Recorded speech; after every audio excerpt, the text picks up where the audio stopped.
Good afternoon and welcome inside FirstEnergy Stadium for today's final game of this season opening weekend series between the Reading Fightin Phils and the Portland Sea Dogs. This is the pregame show on the Reading Fightin Phils radio network, powered by 8:30 a.m. WEEU, the voice of Berks and beyond. My name is Jake Starr, joined alongside by Bob McCool, who will be coming up in just a couple of moments with me. Well, it's the final game of this weekend series, and today the Fightin Phils are looking to salvage this series after dropping the first two contests, 14-6 on Friday night and 7-4 last night. In last night's game, Gabe Moser got the start. He allowed 4 runs, just 2 earned. 3 1/3 innings pitched. The bullpen definitely a bit sharper than it was on Friday night, as Gunnar Mayer, Andrew Walling, and Daniel Harper, along with Nelson Alvarez, did not allow any earned runs. On the offensive side of things, Paul McIntosh shined. He had a 2-run home run in the 4th inning, and in total had 3 RBI in his season debut. And Marcus Lee Sang also had a couple of hits and a stolen base for the Fightin Phils. For the Sea Dogs, David Sandlin was sharp over 5 innings, allowed just 2 runs on 3 hits. And offensively, Luis Ravella was the Sea Dogs' best hitter. Couple of hits, a run scored, 2 RBI for the Sea Dogs in the win. So in about 15 minutes' time, we'll see Griff McGarry make his return to Reading and his return to the mound as a starter. We'll definitely have more on McGarry's journey kind of back to where he is right now coming up in a little bit. And it's Connolly Early, the first lefty the Phils see this year, who will get the ball for Portland. It's Sunday, which means it is about time for another edition of our Phillies minor league report. So we're going to head to a break. When we get back, we'll get check-ins from Lehigh Valley, of course here in Reading, Jersey Shore, and Clearwater for the weekend mostly, that was around the Phillies organization. So the first edition of the 2025 Phillies minor league report is coming up after this here on the Fightin Phils radio network.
Back on the pregame show on the Reading Fightin' Phillies radio network. Once again, my name is Jake Starr, joined alongside by Bob McCool.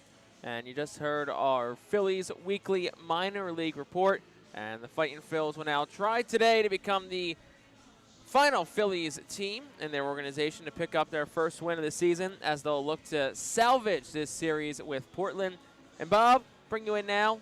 How can the Fightin' Phillies salvage this series on this Sunday afternoon? Well, it starts with two things, really, to me, Jake. It's obviously clean things up on the pitching side of things. Just too many bases on balls have ultimately given the Sea Dogs a lot of opportunities. To Portland's credit, when they've had men on base, they have come through. And then that's the second piece of the puzzle for the Fightin's part. I mean, they have scored 10 runs in the first two games, but they have had the opportunity to score a whole lot more. They just have not gotten big hits in big spots.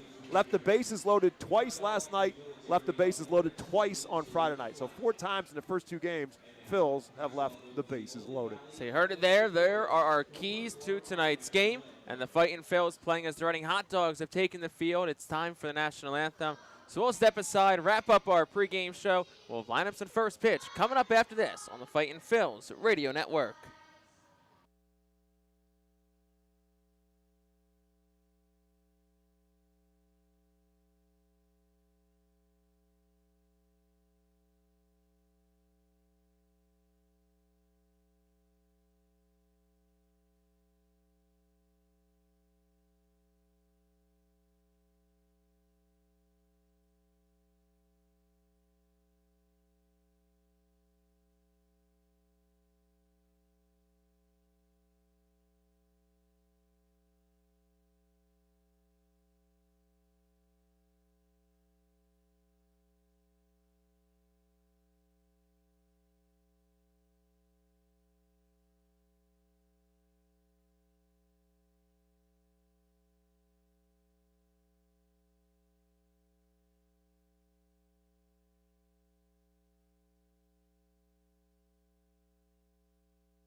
Good afternoon and welcome to FirstEnergy Stadium for game number 3 of a 3-game series between the Reading Fightin' Phillies and the Portland Sea Dogs. Once again, my name is Jake Starr, joined alongside by Bob McCool, and we appreciate you spending part of your Sunday afternoon with us. Well, the national anthem has concluded, a great rendition by the Ole Valley Elementary School Chorus, and now with the Fightin' Phillies on the field, we will take a look at tonight's starting lineup. First for the Portland Sea Dogs. Mikey Romero leads off again. This time he'll be the DH. Max Ferguson plays shortstop, bats second. Joshinson Garcia bats third. He's in center field. Blaze Jordan cleans things up at first base. Ronald Rosario bats fifth. He's the catcher. And Tyler Miller is sixth at third base. Caden Rose bats seventh in left field. Luis Ravello bats eighth. He's the second baseman.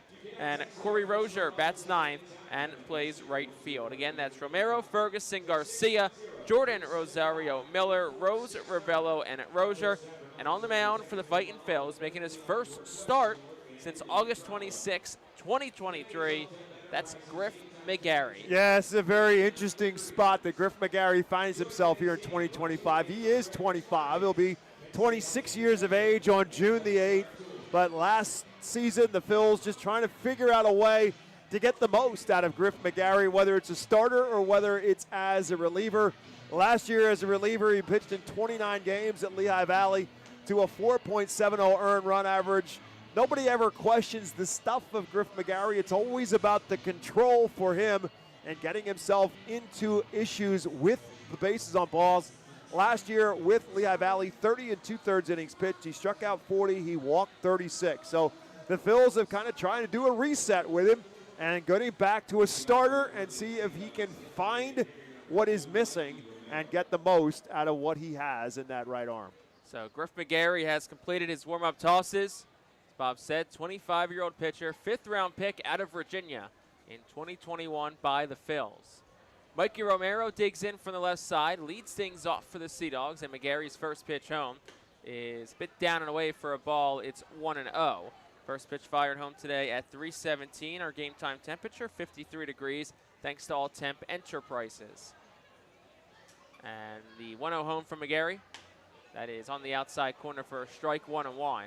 First couple of fastballs, 95, then 94 from the 6'2 righty, Griff McGarry. McGarry, who toes the first base side, works from the windup and deals, and that's another fastball. This one a bit inside. It's 2-1. And that's McGarry. Fastball is in the mid-90s, as Jake said. 94, 95 is where he'll sit pretty comfortably.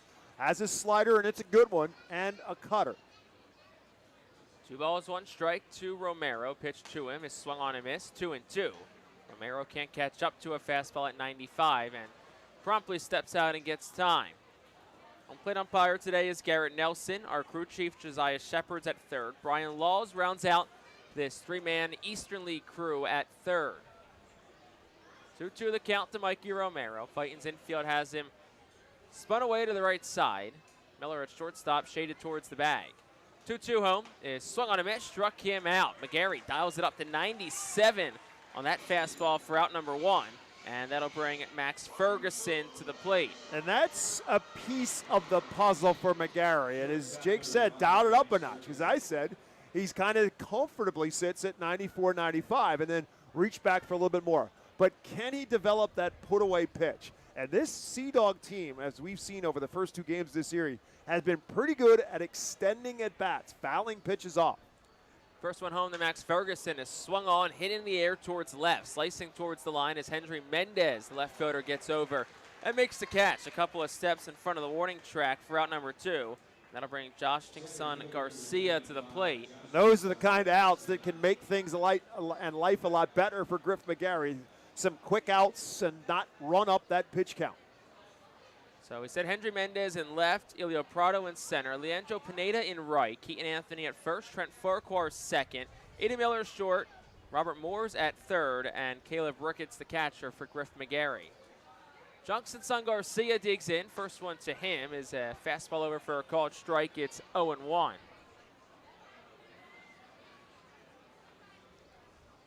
Garcia 2 for 6 in the series so far. He has walked a whopping 5 times through 2 games this weekend. 0-1. Bit outside of a cutter. It's 1-1. Fightin Phils in their Sunday hot dog uniforms. Read hot dogs in yellow across the front. Red on the chest, yellow on the sleeves. White pants. They wear a cap that's white on the front, red on the brim, and blue on the sides. 1-1 is swung on and missed by Garcia. It's 1-2. Had him fishing there. That's a very good cutter from McGarry. And first time he has thrown that pitch, and he had Garcia off stride.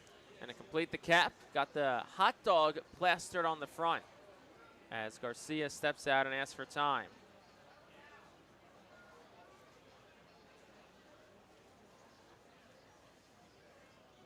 Gary's first time with Reading since he was promoted to Lehigh Valley on August the 4th, 2023. It's about a year and a half plus later.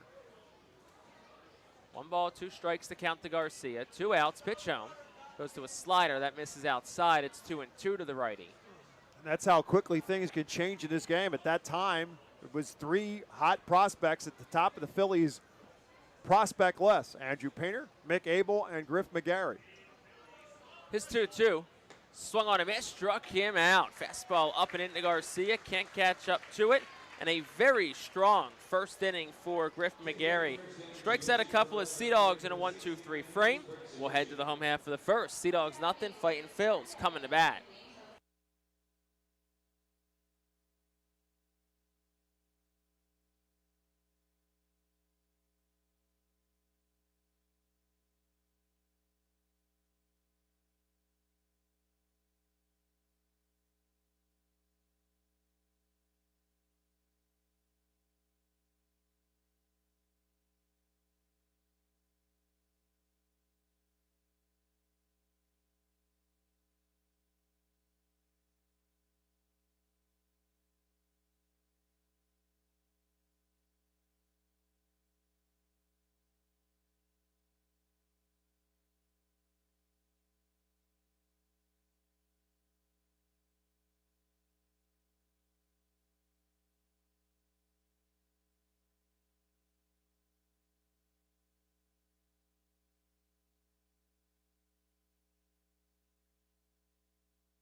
Bottom half of the first inning, Portland with nothing, and here is today's Fightin' Phil's starting lineup presented by Golden Oaks Landscaping.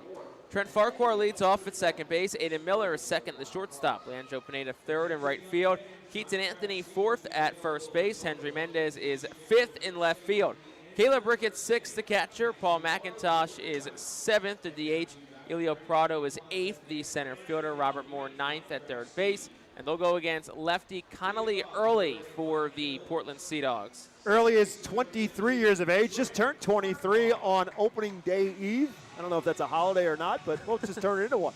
But on April the 3rd, Connor Early turned 23 years of age. He's a native of Midlothian, Virginia, and he, like Griff McGarry, is a former Virginia Cavalier. A couple years behind McGarry. He was drafted by the Red Sox in 2023 in the 5th round. First pitch to Farquhar, a bit in, it's 1-0. Did some digging on that earlier because you figure 2023, you leave college, you had the cross paths of a guy who played in 2021, but we'll finish that thought in a second as Early fires the 1-0. Outside 2-0, but Early actually spent 21 and 22 at Army West Point and then transferred to Virginia for his final year. Had a really strong 2023 season with the Cavaliers and now is pitching for the Portland Sea Dogs after being drafted by the Sox a couple years back. Made 15 starts last year at High A Greenville and then finished up with 8 more starts in Portland. Not to great success, one in terms of wins and losses, but that can be a somewhat misguided. It's 1-6 last year with a 3.72 earned run average in Greenville. 2-1 is swung on, lifted in the air, fouled down the left field line, and it goes to 2-2. Essentially, that's really his first full season. It is his first full season in professional baseball a year ago, drafted in 2023.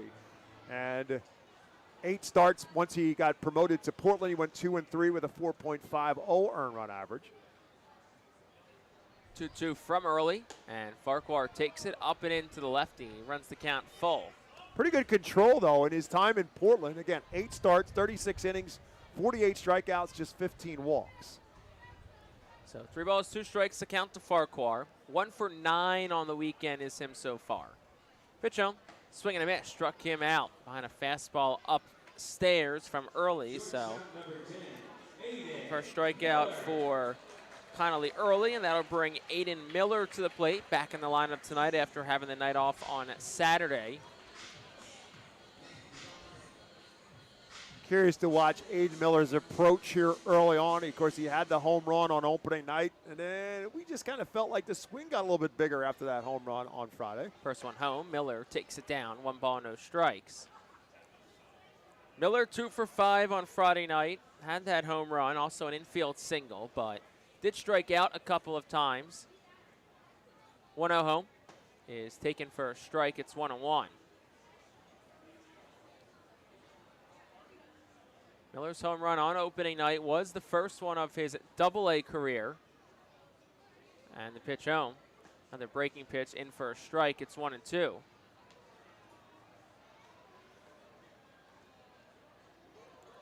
Miller, first round pick of the Phillies in 2023. Took him in the first round, 27th overall. 1-2 to him. That's another slider. That one's in the dirt. It's 2-2.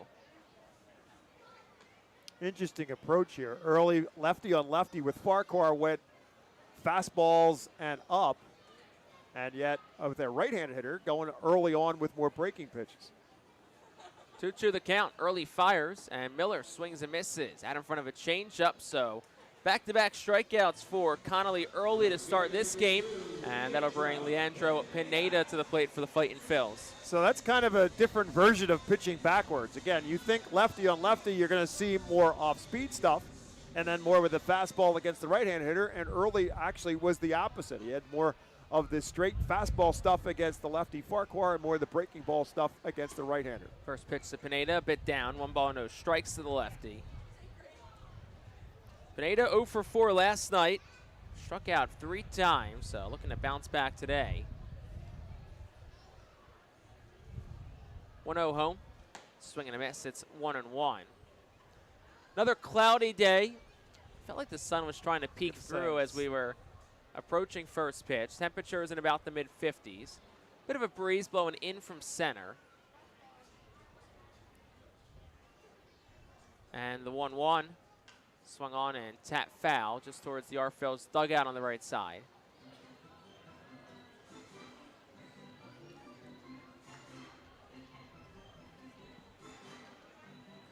So 1 ball, 2 strikes to count to Leandro Pineda. Had a couple of hits and a couple of runs on Friday night.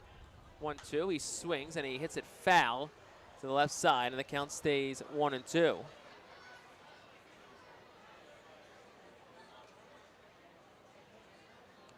Pineda, 78 games with Jersey Shore last year before his promotion to Reading.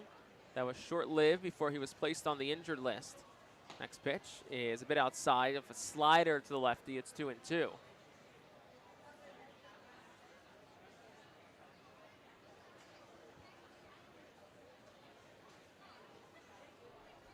And Early will fire again. Pineda swings over a changeup. He strikes out, so Connolly Early, sharp early on in this ball game. Strikes out the side in the first. Fightins go down in order. We will head to the second. Reading and Portland still tied at 0.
Top half of the second inning, and International Fireworks is the official sponsor of the Phillies fireworks shows during the 2025 season.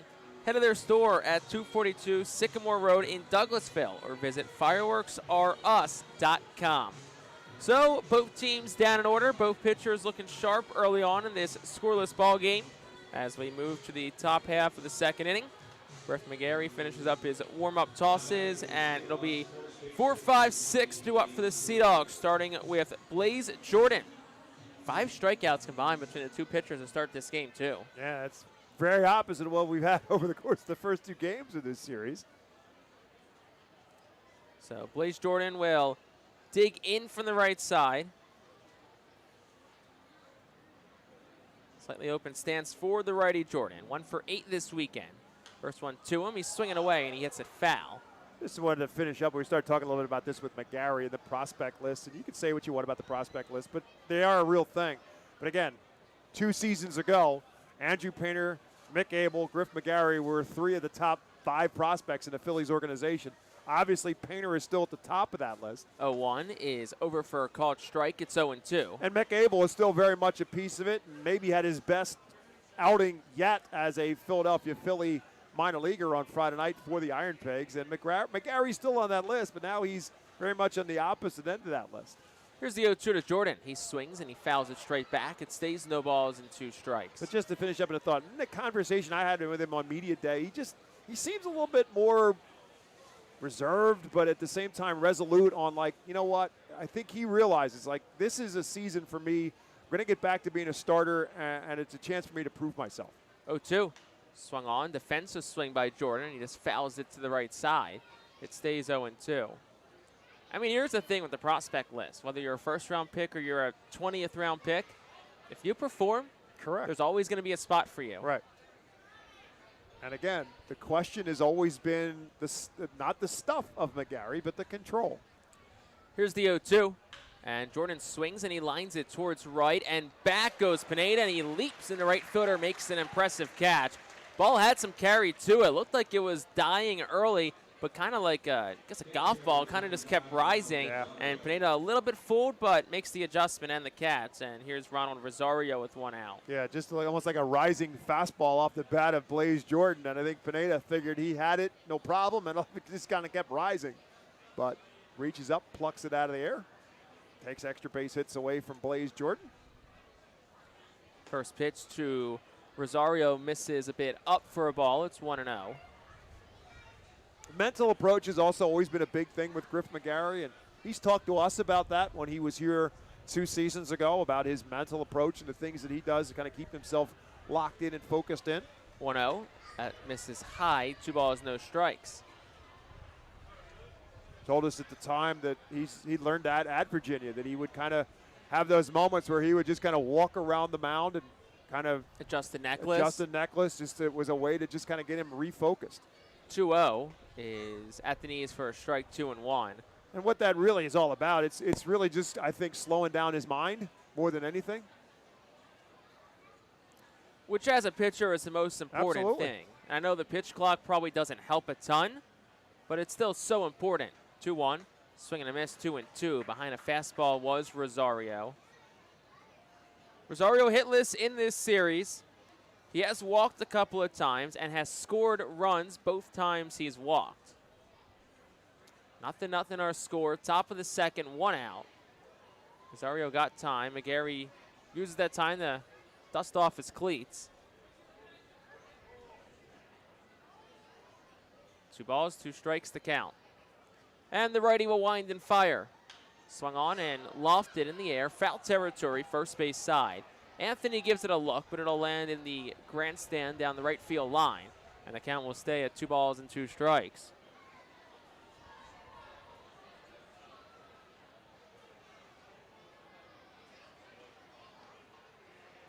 Sea Dogs in their road navy blue jerseys, red lettering and numbering. Sea Dogs across the chest. They're in their gray pants today. And the 2-2 swing and a miss, struck him out. Out in front of a slider was Ronald Rosario. So 3rd strikeout tonight for Griff McGarry. 2 outs in the inning, and Tyler Miller is the batter. Real good job of just pulling the string on that slider by McGarry and had Rosario way out in front. So Miller will dig in from the left side. 2 down in the second. Miller 1 for 6 on the young season so far. And the first pitch to him, swing and a miss. It's 0-1. Well, Griff McGarry looking very sharp early in this ball game.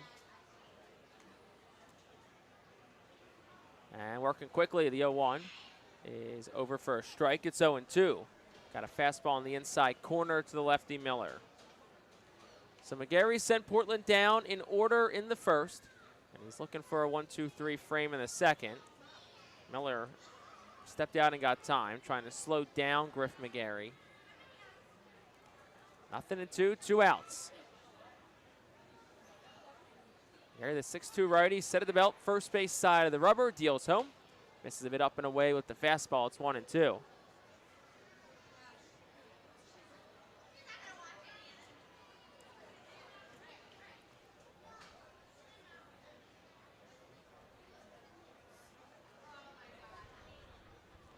And McGarry tries the 1-2 now. Swing and a miss. Struck him out on a slider.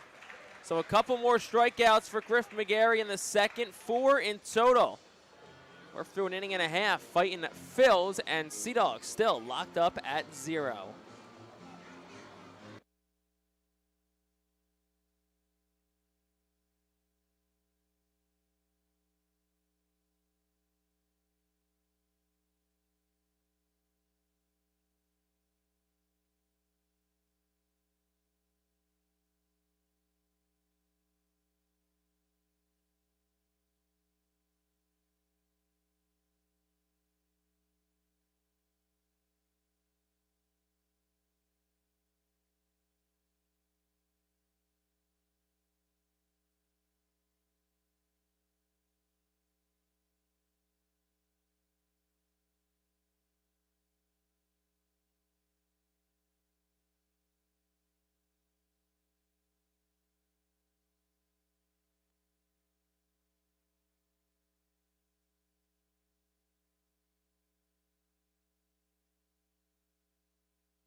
Bottom half of the second inning is brought to you by Cornwall Manor, an active senior living, not-for-profit community in scenic Cornwall, PA, outside of Lebanon.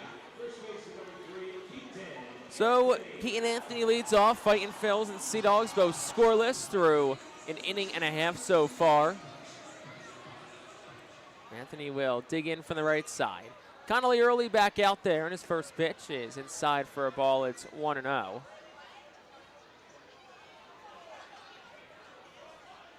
There were 9 hitters up and 9 hitters sent down today between the two teams. Next pitch to Anthony, swung on and lofted foul to the right side, 1-1.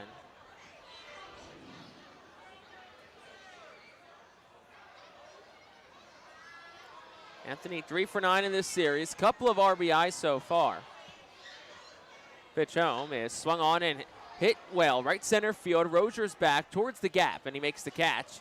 Couple of steps from the track, and that's out number 1. Off the bat, that looked like it had some possibilities, but unfortunately for Keaton Anthony, it had some slice to it, and ultimately sliced right back and turned into a pretty easy catch for Corey Rozier. So Hendry Mendez, the batter, digs in from the left side.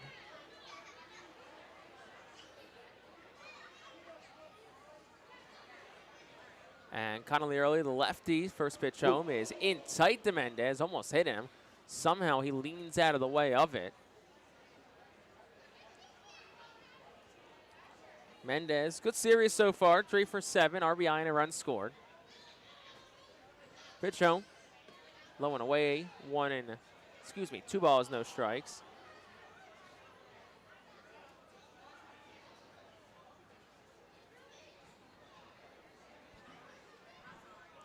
And the pitch home. Misses south of the knees. 3 balls, no strikes to count to Hendry Mendez. We'll see if Al Padrique gives him the green light or if he's holding up in a 3-ball, no strike count. Pitch home. Straight down the chute for a strike. And Mendez taken all the way. And the count goes 3-1. Hendry Mendez making his Double-A debut on Friday night. Spent all of last year with Jersey Shore. And the 3-1 is swung on and chopped towards second on a couple of hops. Ravello backs up on it, fields it chest high, and fires a strike to first in time. That's out number 2, bringing the catcher Caleb Ricketts to the plate.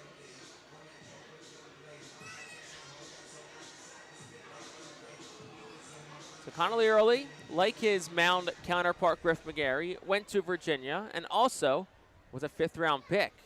McGarry in 2023, Early in 2021. His first pitch to Ricketts is a breaking pitch. That's over for a called strike. It's 0-1.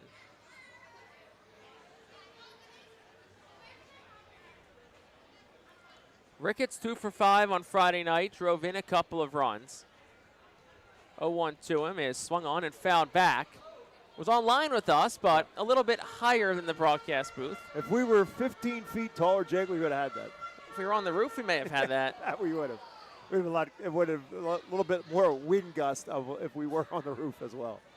No balls, 2 strikes to count to Caleb Ricketts, and Early winds and fires. Swung on a ground ball, chopped towards first, but foul, right of the chalk. And the count stays 0-2. Ricketts starting the season with Reading for the 2nd straight season. 25-year-old catcher out of San Diego State. Digs back in from the right side. 0-2, 2 outs, home half for the second, still scoreless. Pitch home. He's down 1-2.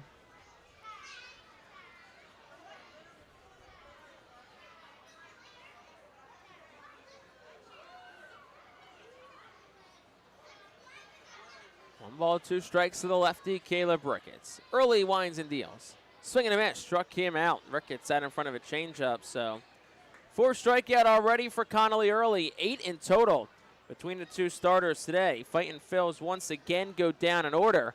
We will head to the 3rd, still scoreless in this final game between Reading and Portland.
Stop the third inning, and we want to thank our good friends at Pepsi for presenting the 2025 season here in Baseball Town.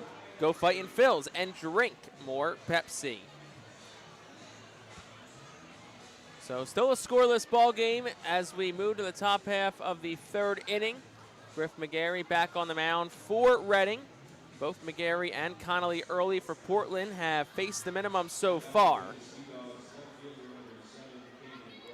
And Caden Rose will lead things off for manager Chad Epperson. He's got the bottom third of his lineup due up in this inning. Rose, Ravello, Rozier. That's a lot of R's. So Rose in from the right side. McGarry's first pitch, swing and a miss. It's 0-1. That last pitch was number 27 from Griff McGarry, who's been incredibly efficient in today's ball game. 0-1. Swung on and a ground ball. Slowly hit towards third. Robert Moore charges from third. Fires the first in time.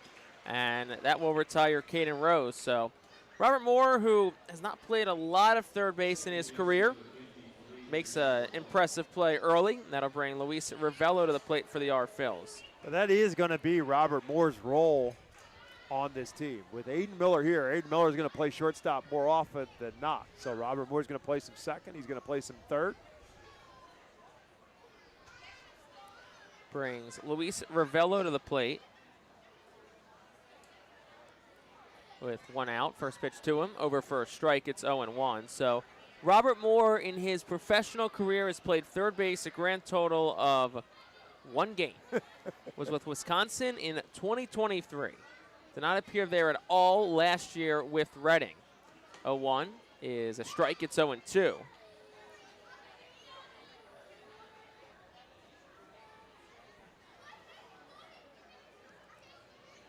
Ravello 2 for 5 this weekend, double and a run scored. 0-2 to him is just off the outside part of the plate to the lefty. And the count goes 1-2. With the lefty up, Robert Moore is shaded over, more towards his traditional shortstop spot. Aiden Miller close to the second base bag at short. 1-2, swing and a miss, struck him out. Fastball 94 up at the letters. And that's already 5 strikeouts tonight for Griff McGarry. And that'll bring Corey Rozier to the plate. He's doing all this on an economy of pitches because I don't know if he's had more than ball 2 on it. Definitely has not had ball 3 on a batter. But he has had and been in control so far through the first 8. When you think about where Griff McGarry was the last year and a half, it's really, really great to see what we're seeing so far. First pitch to Rozier is a ball down. It's 1-0. Rozier 2 for 5 this series so far. And the 1-0 is at the knees for a strike. It's 1-1. McGarry walked 36 in 31 and 2/3 innings pitched a year ago. So that's a strikeouts to 9 ratio over 9. Excuse me, walks per 9 ratio over 9. 1-1, gets away from the catcher Ricketts towards the backstop. 2-1, nobody on base, so no harm, no foul. McGarry, who has seen the minimum so far today. Down in the count, 2 balls, 1 strike to Rozier, who has 6 RBI in this series, which included a grand slam home run on opening night Friday. 2-1, swung on and hit foul behind home plate. It's 2-2.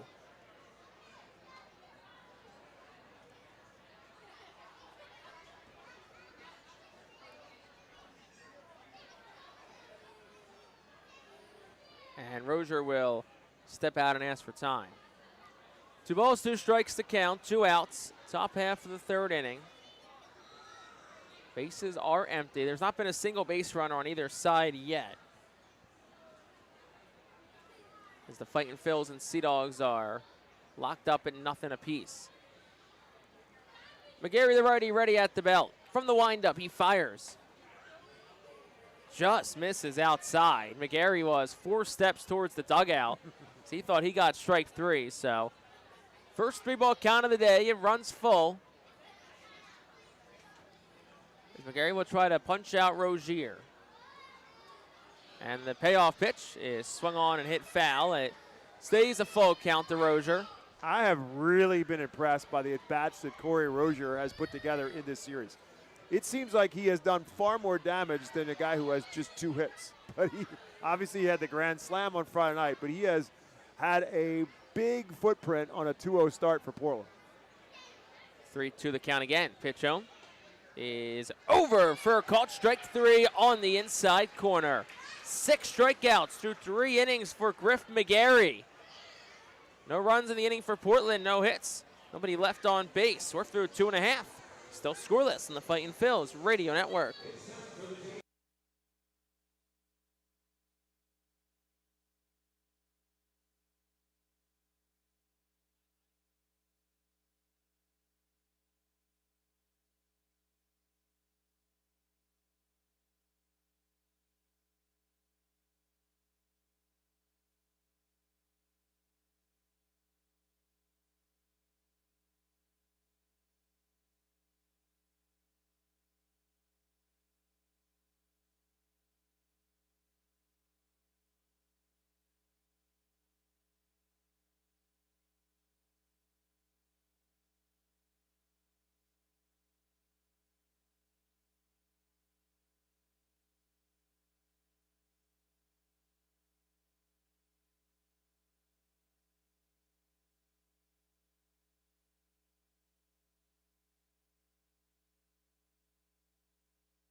Bottom half of the 3rd inning is brought to you by Swartz Culleton PC. You can expect reliable and experienced attorneys who are committed to getting you justice after a serious personal injury. Call Swartz Culleton today at 1-800-JUSTICE. Jake Starr, Bob McCool, appreciate you spending your Sunday afternoon with us.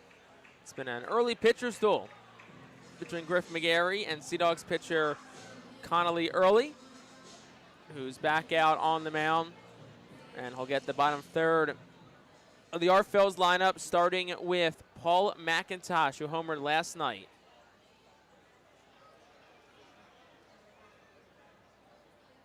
First pitch is over for a called strike to McIntosh. It's 0-1 to him. 1 for 2 in last night's ball game. Drove in 3 runs, which included 2 on the home run. 0-1 takes down. It's 1-1. I was watching McIntosh take batting practice on Thursday night before the opener, and it's an impressive thing to watch. The ball just flies off his bat so easily. The 1-1 to him is down and in, 2 balls and 1 strike. McIntosh, 27 years old. Phillies got him in a trade with Miami over the offseason. Came along with Jesus Luzardo to the Phils. 2-1 is waved on a whiff. It's 2-2.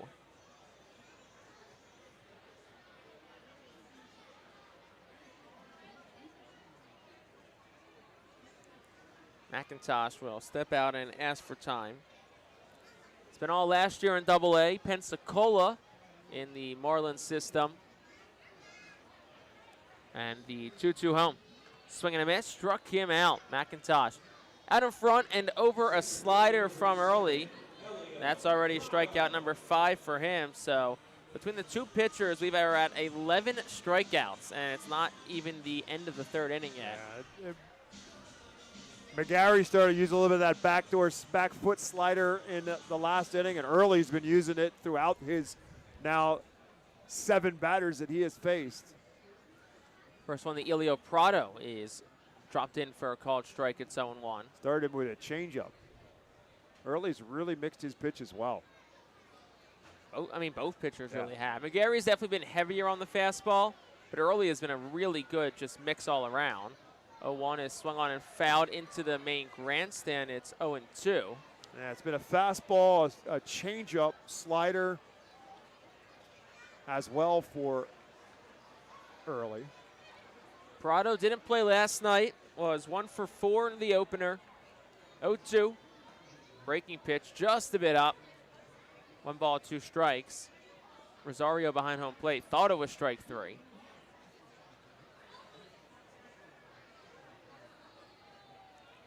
And we'll try again at 1-2. Swing and a miss, struck him out.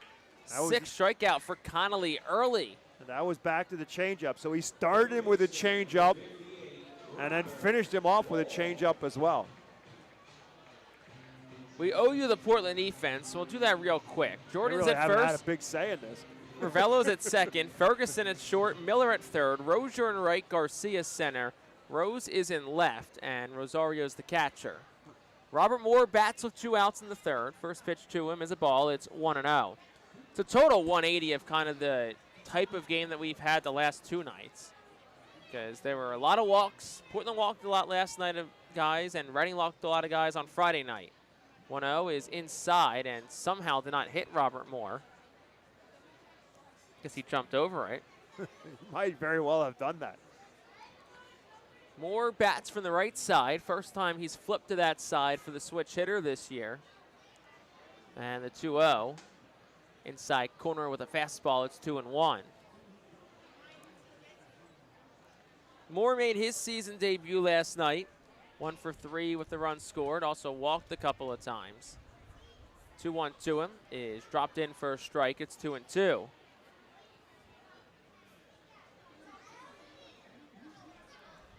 Moore, the second-year Fightin Phil. Played his college ball at Arkansas. 2-2 to him. Breaking pitch. He swings. He hits it in the air well. Deep left field. Caden Rose back at the track, and he'll make the catch. About 2 steps in front of the wall. Moore got a hanging breaking pitch. Gave it a ride, but just not enough. Maybe on a warmer night, that ball gets out. But today, it's to no avail. So Fightin's down in order. Connolly early, just like Griff McGarry, has faced the minimum today. We'll head to the 4th, still scoreless on the Fightin Phils Radio Network.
Top half of the 4th inning, still scoreless. There have been 18 batters to the plate in this ball game, and all 18 of them have been retired. And as we flip the page to the second third of this game, Bob McCool will take over on the play-by-play.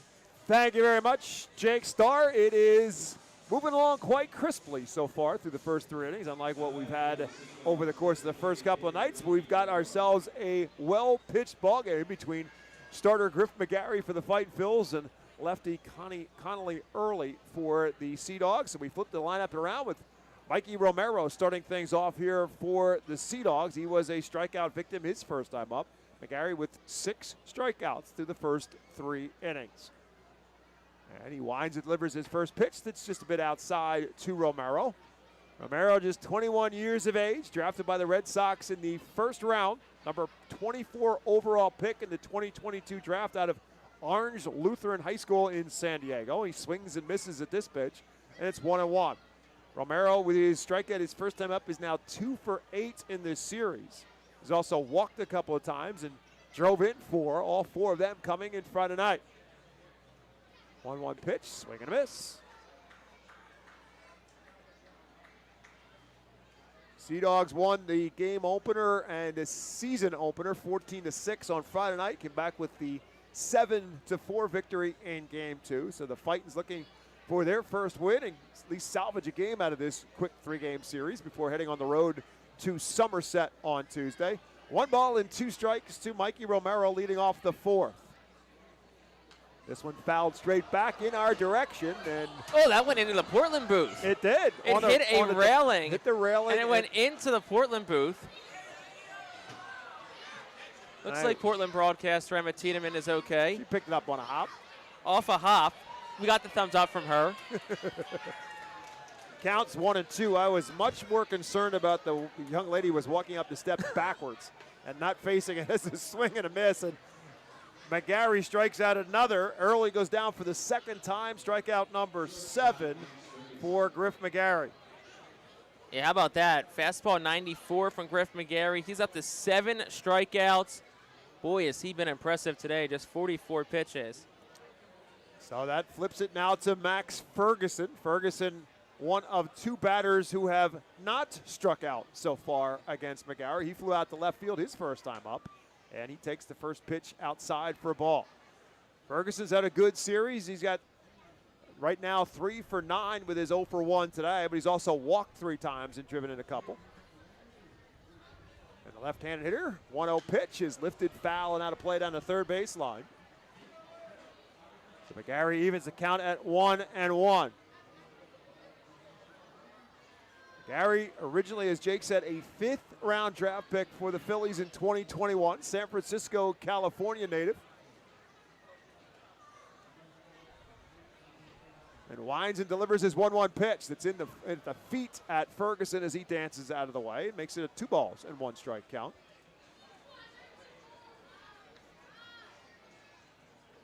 It's a pitcher's duel in Reading and a slugfest in Philly. The Dodgers have gone back ahead of the Philadelphia Phillies 7-6, with the Phillies coming to the plate in the bottom of the 7th at Citizens Bank Park as the Phils try to take 2 out of 3 from the Dodgers. This one, a chopper towards first. Keaton Anthony, nice play on a short hop and a backhand, and he'll make the play all by himself for out number 2.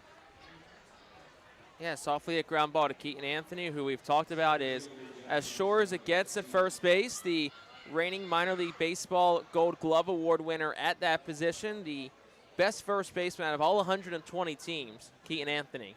It's kind of that in-between hop. Do I wait for the big hop on the next one, or do I go get the short hop? And he fielded it on the backhand on the short hop.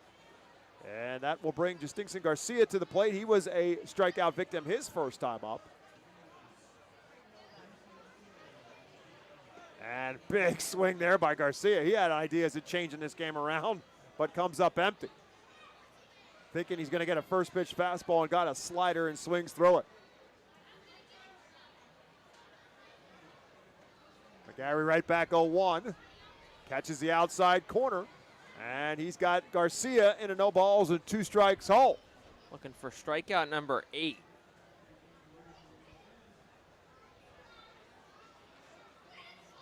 Now Garcia will call timeout. It's McGarry working extremely quick. Gets the ball, toes the rubber. Gets the call from Caleb Ricketts and has been delivering. Not much downtime between pitches for Griff McGarry. He is locked in. Trying to finish off Garcia here in the 4th. Misses outside. It's 1-2. And fastball, slider, and cutter. And that's what he has used in this game so far. And that was the cutter that missed outside. 51 pitches for McGarry. And fouled out of play by Garcia. There is action in the Reading bullpen. Braden Falsnaud is throwing, so McGarry might be hitting that pitch count. Remember, he hasn't started in a year and a half, so probably isn't as stretched out as maybe he would have been 2 years ago. Right. So maybe the thought is Falsnaud kind of gets you the second chunk of this game. And he also only pitched a little over 30 innings last year as a reliever. 1 ball and 2 strikes. Way outside. It's 2-2.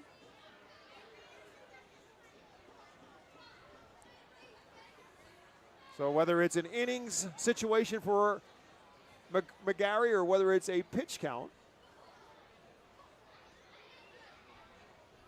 the Phils have somebody getting loose just in case. 2 balls and 2 strikes. Just misses and the count is full. Oh, that was as perfect as a perfect spot gets. Didn't get the call. Brian Laws does not, or excuse me, Garrett Nelson does not think so. So the first 3 ball count, to my knowledge, for McGarry. He's now 3 balls and 2 strikes to Garcia. Swing and a miss, strike 3. Pumps the fist. That will retire the Sea Dogs on the 8th strikeout of the day for Griff McGarry as Portland goes 1, 2, 3 in the 4th. When we come back to Baseball Town, we're scoreless. Sea Dogs and Fightin' Phils.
Bottom half of the 4th inning, the Phils will have the top of the order. Trent Farquhar, Aiden Miller, and Leandro Pineda.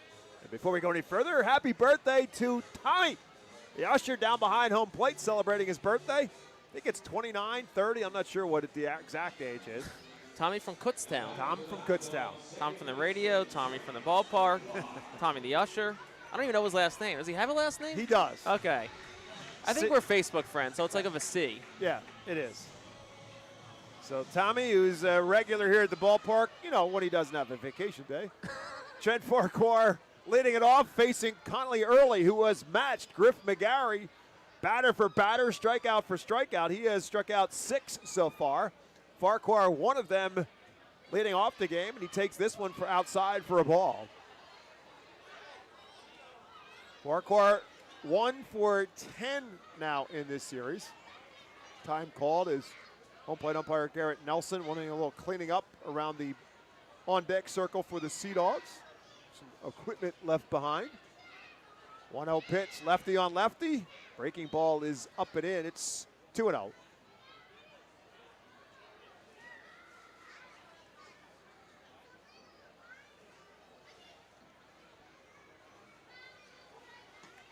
And misses outside. It's 3-0. Phillies back on top, 8-7. Really? Edmundo Sosa. Glad I stopped paying attention. Because when I was paying attention, it was going the other way. 3-0 pitch. Way outside, ball 4. The Phils have their first base runner. First base runner in the ball game is a leadoff walk to Trent Farquhar. Well, this is it for Griff McGarry. You got a heck of an outing from him. Now let's see if the Fightin' Phils can back up their starter. If he is done, he can't get a win. I don't think he's worried about a win or a loss right now. I think he's feeling pretty darn good in the dugout right now. Well, he should for what he has done. Again, 8 strikeouts in 4 innings pitched. Did not walk a batter. As Aiden Miller steps to the plate with Farquhar on first base, and Miller takes one for a called strike. Miller also struck out his first time up. Saw a pretty healthy diet of off-speed pitches from Conley Early in his first at-bat. See if Miller can make the adjustment. 0-1 pitch coming to him right now. And yet another slider is over for a called strike. So Early quickly ahead of Aiden Miller. No balls and 2 strikes.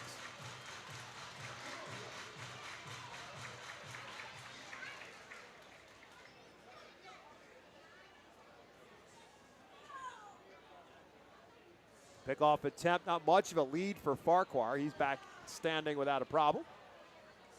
Blaze Jordan, the first baseman, covering the bag. And with Luis Ravello cheating towards the middle, the right-hand hitting Aiden Miller does open up that right side of the infield. 0-2 pitch coming from Early. Fouled straight back. Pretty healthy cut there for Aiden Miller.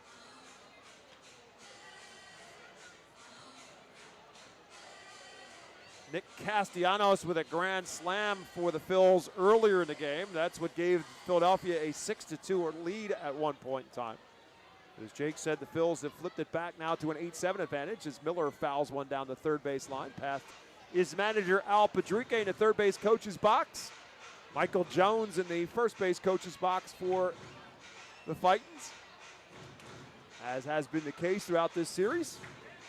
Phils back at home a week from Tuesday, April the 15th.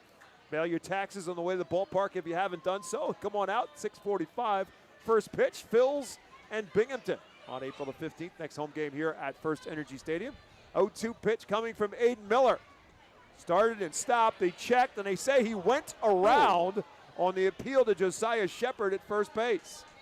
So that's the 7th strikeout for Connolly Early. It's up to 15 combined strikeouts between the two pitchers today. So Eden Miller, a strikeout victim for the second time. One out in the inning brings up Leandro Pineda. He also struck out as Early struck out the side in the first. Farquhar takes off the pitch up and in, and Ronald Rosario, the catcher, cannot hold on. And so the Phils have a runner in scoring position on the stolen base for Farquhar.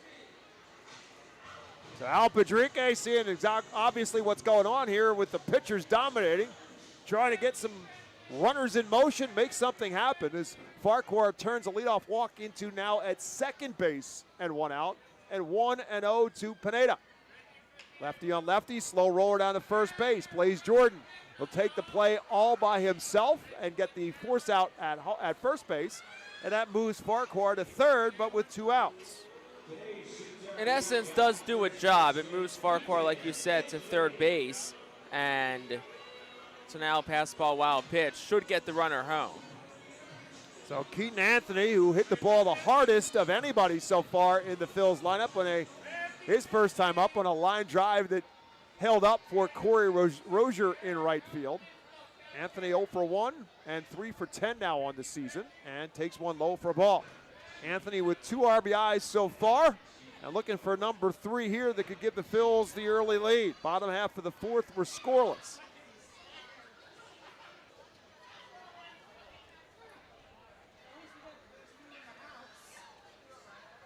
Infield and outfield pretty much playing the right-handed hitting Keaton Anthony straight away.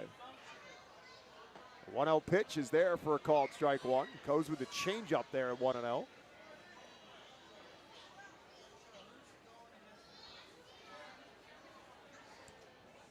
23-year-old lefty Connolly Early facing right-handed hitting Keaton Anthony. 1-1 pitch. Breaking ball rolled on the right side. Ravello cannot make the play, and Farquhar will come across with the game's first run. Keaton Anthony on board. We'll see how they call it. There's a lot of fans here right now that are hoping that's a hit. So then they get the RBI and they get their free 4-count nuggets from Sheets. It's a lot of pressure. It's a lot of pressure on our scorer. I think it's a hit. I mean, it wasn't a routine play, and who even says it is a hit? Who even says Ravello makes the play if he fields the ball? Had to go a long way to get there. And Keaton Anthony gets the RBI, his third of the season. The Phils are on top 1-0, and Hendry Mendez is the hitter. And Mendez takes one up and away for a ball. Mendez grounded out to Ravello his first time up. Mendez has had a good series so far. He's had 3 hits. He's walked a couple of times. He also was hit by a pitch, so he's been on base 6 times so far in this series. As he takes this one away, it's 2-0.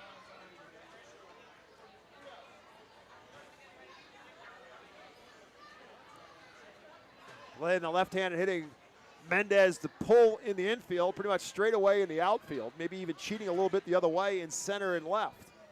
2-0 pitch coming from Early. And that's up high. We've seen that Mendez has had some success early on going the other way. In fact, he had a base hit taken away from him last night by the third baseman on a fine play.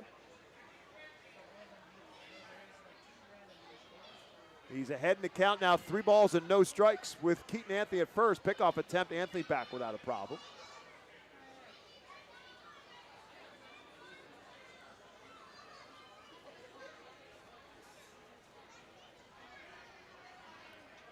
So Keaton Anthony, the game's first hit, drives in the game's first run. And Mendez is on board as well. That's ball 4.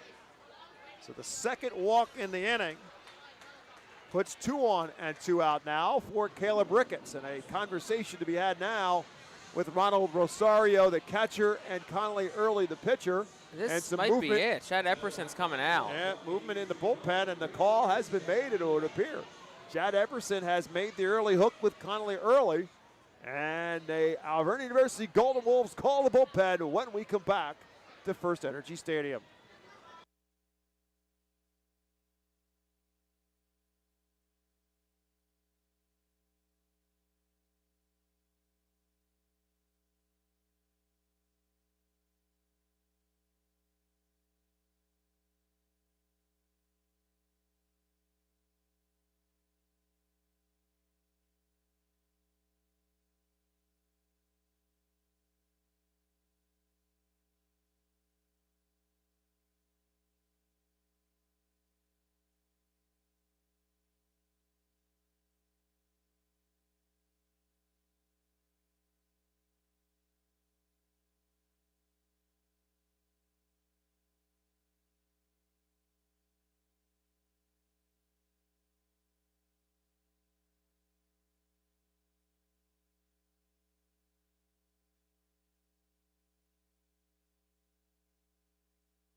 So the Alvernia University Golden Wolves call the bullpen has been made, and the left-handed Connolly Early will be replaced by another left-hander coming out of the bullpen, Brendan Chalucci. Brendan Chalucci, someone who spent most of last year with the Portland Sea Dogs. Chalucci,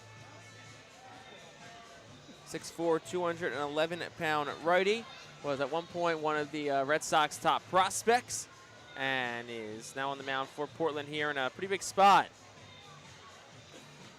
And there was a scoring change made in terms of the play for Keaton Anthony. They changed it to an error on the second baseman, Ravello. So the run still counts, but the RBI is off the books for Keaton Anthony.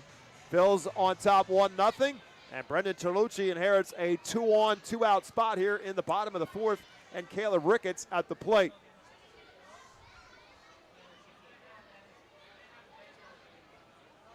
And the first pitch from Chalucci is there for a called strike. And as this series has unfolded through the first two games, these are the spots where Portland has come up big each and almost each and every time, and the Phils on the other side have not done the same. 2-on, 2-out, a run in. 0-1 pitch to Ricketts, just a bit up and in, it's 1-1. Whenever the Fightins have opened up the door just a little bit, Portland has come through in the first two games of this series, and the Phils, in the meantime, have left a lot of men on base. Ricketts trying to change that pattern here. 1-1 pitch to it. Fouled straight back, it's 1-2.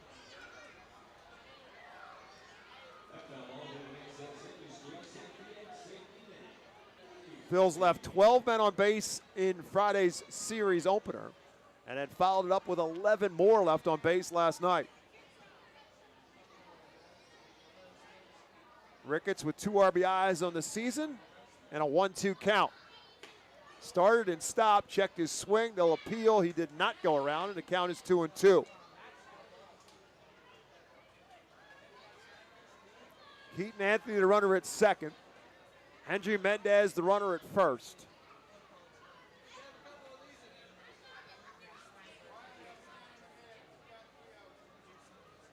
Now Chalucci will step off the rubber.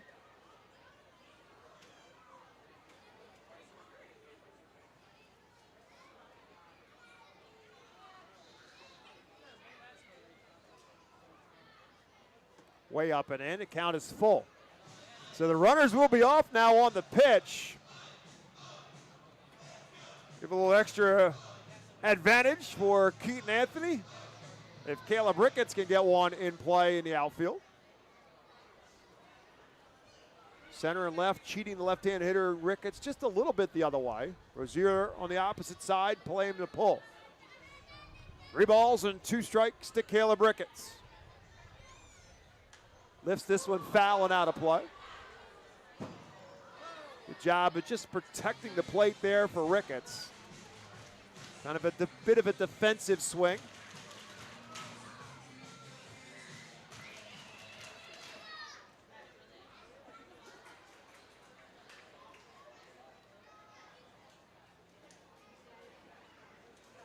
And here we go again at 3-2. Lifted into center field. Garcia started in, goes back, and has plenty of room, and will make the catch without a problem. And the inning comes to an end. But the Phils finally get a run across. They do so without the benefit of a hit.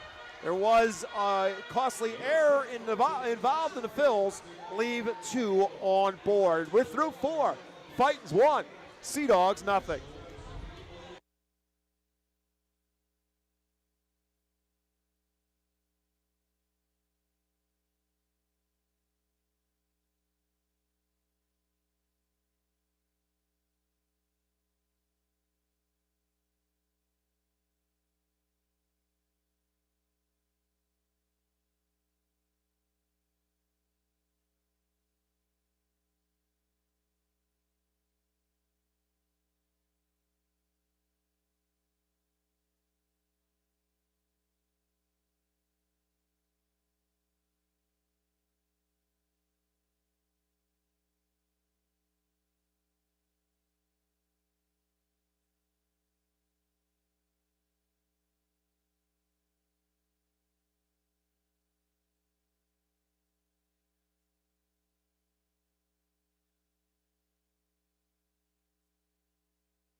So a pitching change for the Fightin Phils, as Jake said, an outstanding performance for Griff McGarry through 4 innings. Striking out 8, did not walk a batter, and that will bring a Braden Fosnot, left-hander, in to start the 5th.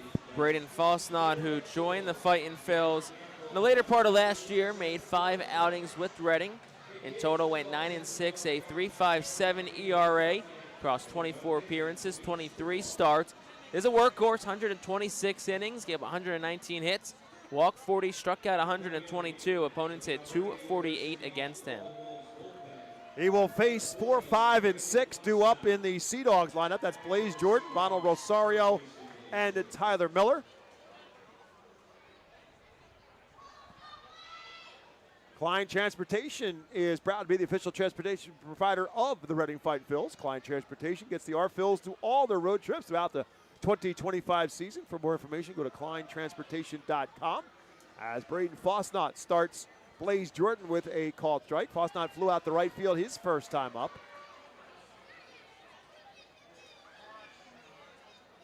And this one lifted straight up, shallow center field. Farquhar, the second baseman, drifts back. He'll take charge, and he'll make the catch for out number 1.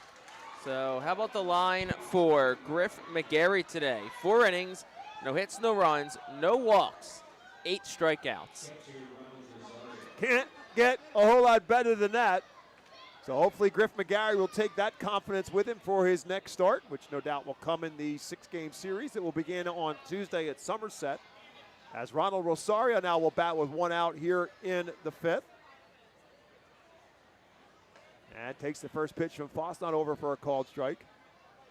Fosnot went undrafted out of Westchester University. Phils signed him as an undrafted free agent in 2022.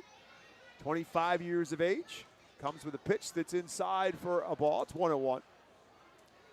Pitched out of the bullpen in the Phils scrimmage game we had on Tuesday night against Jersey Shore.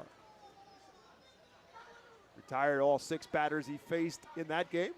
Lefty comes, 1-1, and beats this one foul. Rosario, actually the ball came up and hit him, and it's now 1-2.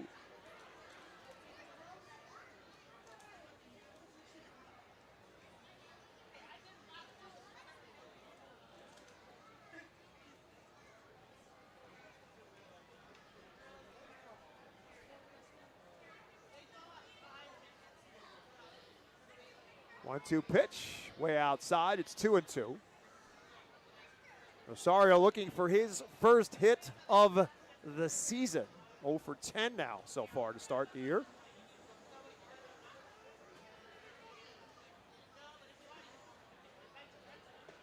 And that pitch is low, and the count is full.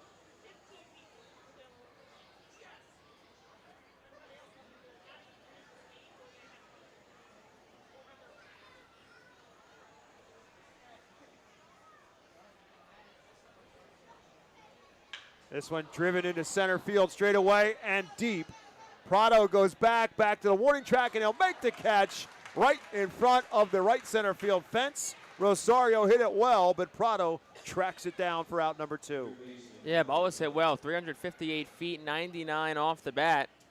And, you know, Fausnot and McGarry are, you know, two very different pitchers. One, you got a guy who throws hard from the right side, and you got a guy who's a more crafty lefty. I know a term that we've used a lot the last couple of years, but the Phillies like their quote-unquote crafty lefties. And that brings Tyler Miller, a left-handed hitter, to the plate. And first pitch, breaking ball from Fausnot, the slider, and a big swing and a miss for Miller. Yeah, Fausnot, fastball's going to maybe hit 90 on the radar gun. That's it, but he'll throw a cutter, a slider, and a change as well. 0-1 pitch. There is the fastball at 89. It's outside, and Miller lays off. It's 1-1. But it does personify the fact that you don't have to be throwing in the upper 90s to get professional hitters out. You can mix your pitches and keep batters off balance. 1-1 pitch is low. It's 2-1. Fausnot last year made 18 starts at Jersey Shore, went 8-3 with a 3.65 earned run average. A mid-August promotion to Reading, made 5 more starts here in Reading. Went 1-3 with a 3.29 earned run average. Great strikeout to walk ratio. 2-1 pitch. Swing and a miss at strike 2. Fausnot in his time with Reading, those 5 starts, struck out 32 and walked just 8 in 27 innings pitched.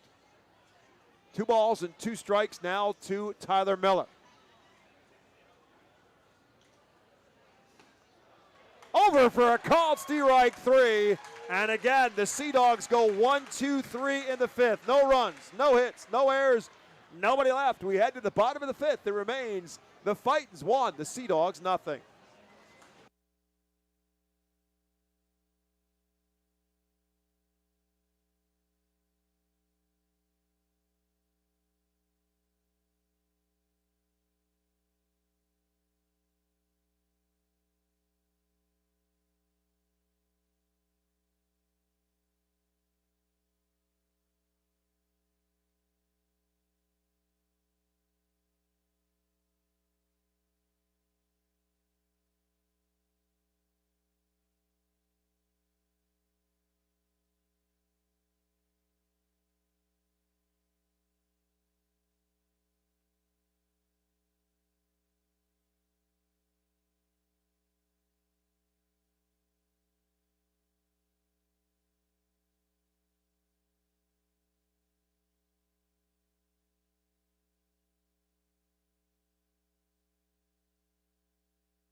Bottom half of the 5th inning is presented by Cornwall Manor, a unique and charming community nestled on a 190-acre wooded campus with many walking trails, including the Lebanon County Rail Trail. Brendan Chalucci back out for the Portland Sea Dogs. Him on to finish up the 4th inning.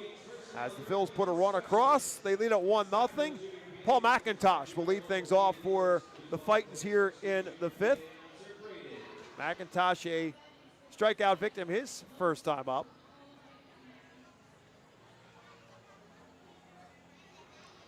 So Chalucci, the 26-year-old left-hander, now in his 3rd season with the Sea Dogs. Last season in Portland, made 30 appearances with Portland. Did have a late season call up to AAA Worcester. Made 5 more appearances with the AAA affiliate of the Red Sox. Didn't have a whole lot of success there. Gave up 10 runs in 6 innings pitched. But at his time in Portland last year, it was 7-3 with a 3.07 earned run average.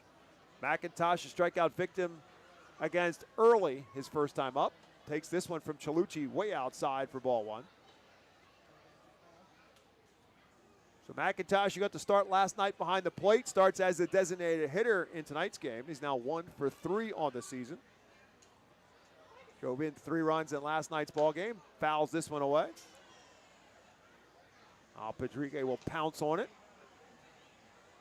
Almost stepped on it, and now turns it into a souvenir. Not like some people who roll it into their dugout, not mentioning any names. Chad Epperson. 1 ball and 1 strike to Paul McIntosh. Swing and a miss.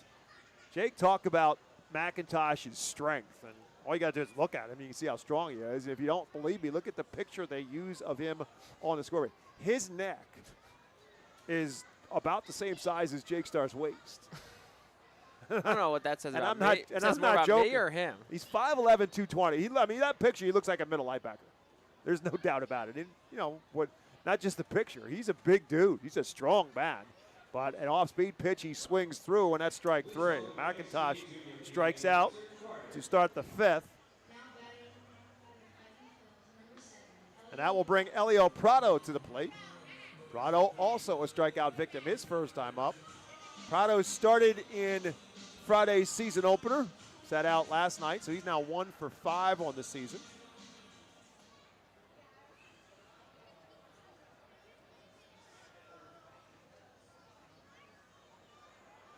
First pitch to him is a bit outside for a ball.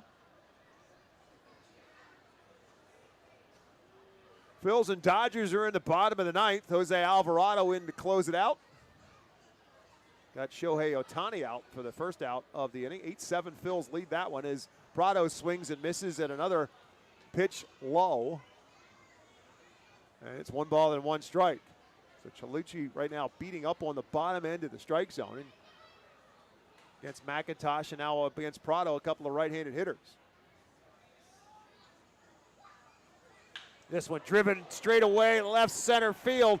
Long run for Garcia, and he'll make the catch at the warning track. A fine running catch for out number 2. A couple of Fightin' Phils have put good wood on the baseball today. Moore a couple of innings ago. Prado right there. Maybe a little bit under it. 360 off the bat, 105 miles per hour. And able to track it down was Garcia. Nice play by him. He ran a long way. Yeah, he was.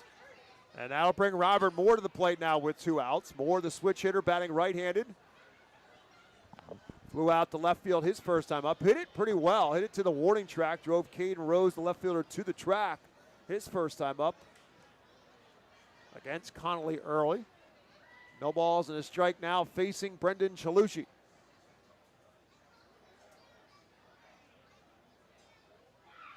Beats this one foul. It's quickly no balls and 2 strikes. Top of the order, and Trent Farquhar in the on-deck circle.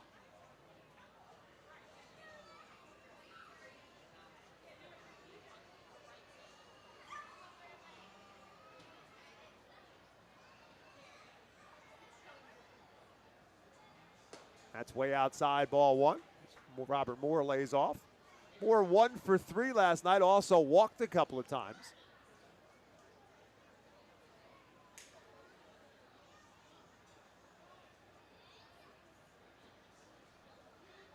1-2 pitch. Ripped into left field. That's a base hit. So that will go down as the first hit of the ball game for the Phils. Again, Keaton Anthony's original hit was changed to an error. So Robert Moore gets himself a base hit with 2 outs.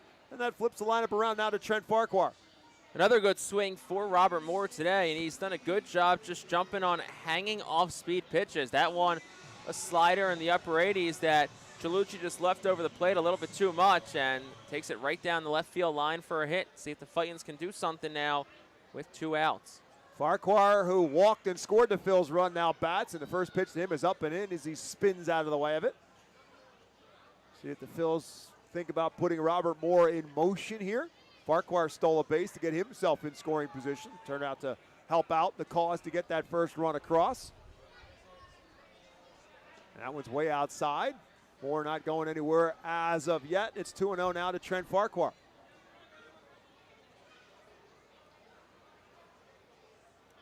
Michael Jones, the first base coach, with something to say before Robert Moore takes his lead off at first. It's not a very big lead. And a pickoff attempt, and Moore gets back. Moore kind of held for a second, too, and then really didn't dive back until the I last think he's minute. just trying to get it figured out. That's a pretty nifty pickoff attempt there by Chalucci. Moore also wasn't very far off the bag. Right. With a lefty pitching. Now he dances a little bit, comes to the plate, back on a ground ball up the middle towards the shortstop Ferguson, who will make the tag at second by himself for the force out.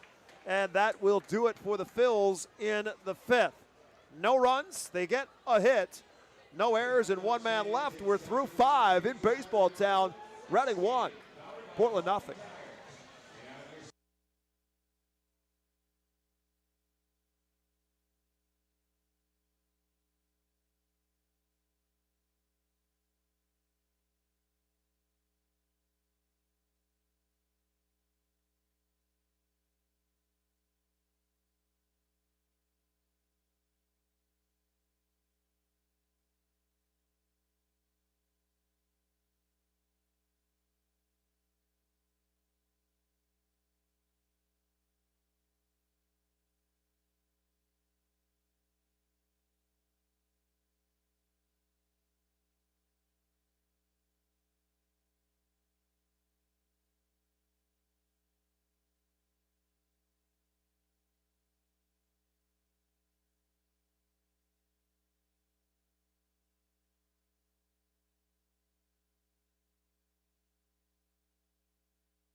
Established in 1928, the Manor Golf Club is one of the oldest public courses in eastern Pennsylvania, located between Philadelphia, Lancaster, and Allentown and Sinking Spring. It offers a true test of golf on a championship-style course. Visit themanorgolfclub.com for more information. Brendan Fosnot out for his second inning of work after working through a 1-2-3 fifth inning. Fosnot will face Caden Rose, Luis Ravello, and Corey Rozier for the Sea Dogs here in the 6th inning. Rose grounded out to third base his first time up. 1-0 Fightin's on top as Portland bats here in the top of the 6th. And first pitch swinging, Rose fouls it away.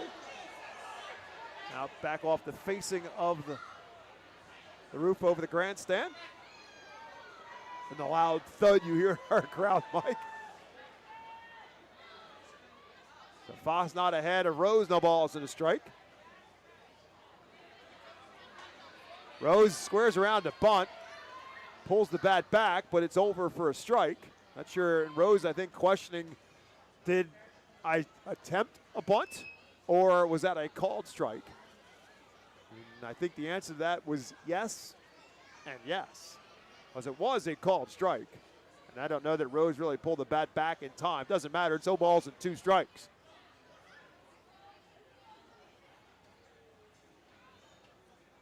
Swing and a miss, strike 3.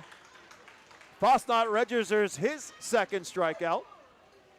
And 1 out here in the 6th for Luis Ravello. Ravello struck out his first time up facing Griff McGarry. Again, if you missed it, Griff McGarry went the first 4 innings and struck out 8, did not walk a batter. Braden Fosnot registers his second strikeout as Ravello steps in. First pitch to the right-hand hitter is up and in for a ball. Game at Citizens Bank Park is final. Phils did hold on for an 8-7 win.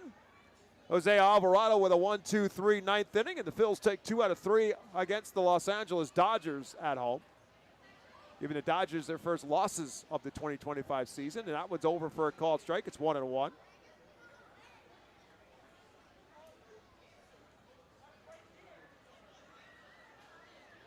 Phils now head to Atlanta for a 3-game series beginning on Tuesday night. 1-1 pitch. Pitch is over in the outside corner for a called strike. You can hear Philadelphia Phillies baseball on WEU, our broadcast partner in 2025. Philadelphia Phillies baseball on the radio on WEU. Scott Fransky calling the play-by-play along with Kevin Stocker. There's a slow roller up the middle. Farquhar will make the play and throw it to first in plenty of time for out number 2 on the slow roller. And I'll bring up Corey Rozier. Rozier, a strikeout victim, his first time up.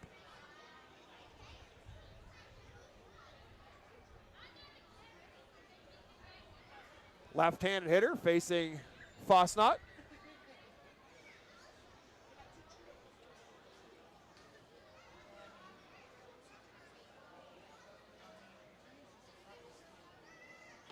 And first pitch to him is over for a called strike.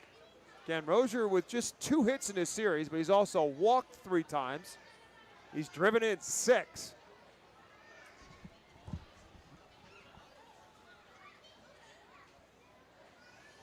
The 0-1 pitch, a beautiful slider, and Rozier swings over the top of it, and Fosnot quickly ahead of him. No balls and 2 strikes. Rozier now will call time.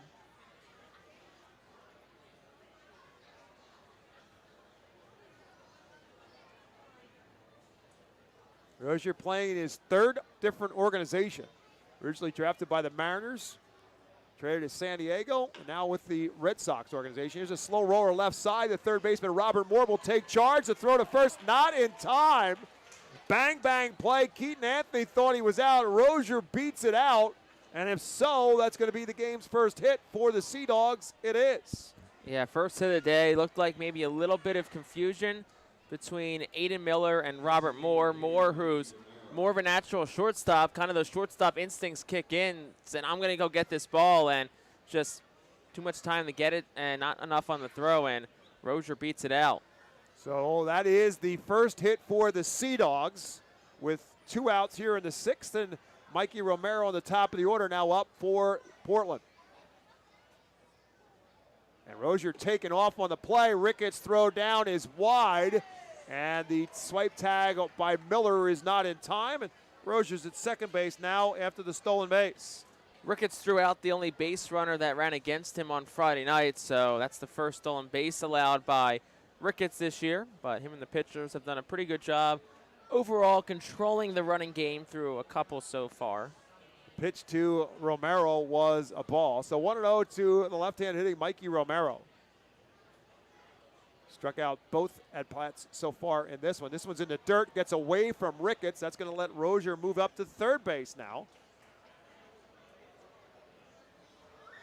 And all of a sudden, what seemed like a low-stress game pitching-wise and inning, even after the base hit, all of a sudden feels a bit more high stress now. Tying run now 90 feet away. Now, wasn't going to say it, Jake, because I didn't want to put the jinx on it, obviously, but I would have bet you any money that if somebody was going to break up the no-hitter, it was going to be Corey Rozier. It wasn't just a no-hitter, it was a perfect game. Yeah. I mean, he's had that kind of series.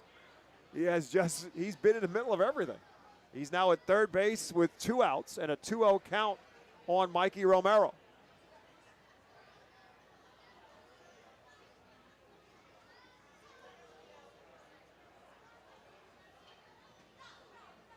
This one lifted foul and out of play.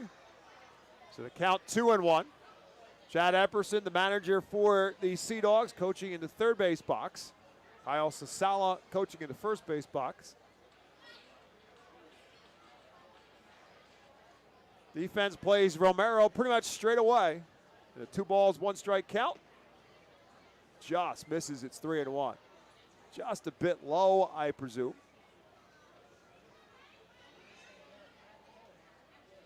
Romero does have 5 RBIs in this series. And Fosnot trying to prevent him from getting another one here and tying the game up. 3-1 pitch. Low and away, ball 4. So the first walk surrendered by the Fightin Phillies pitchers today.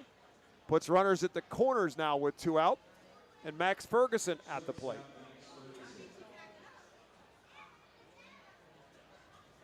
So 3 straight lefties in the lineup now facing Fosnot. And the first 2 have reached base. Rozier by way of the infield single, Romero with the walk. And now the left-handed hitting Max Ferguson, who's 0 for 2 on the day with a fly out and a ground out at the plate. Caleb Ricketts went out to talk with Braden Fosnot. 28 pitches so far for him. And like I said, I'm sure Ricketts said, hey, forget about the base runners. Let's get Ferguson. Keep that 0 on the board. Move on from there. Ferguson has been on base 6 times in this series. 3 by way of walk, 3 hits, and he's also got 2 RBIs. First pitch from Fosnot. Line straight back and foul out of play. Off the press box window to our left. That always seems to get all the foul balls.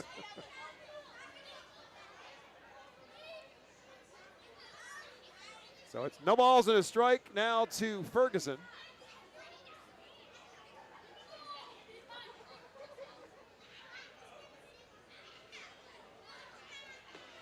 And the 0-1 pitch is, again, just a bit low. It's 1-1.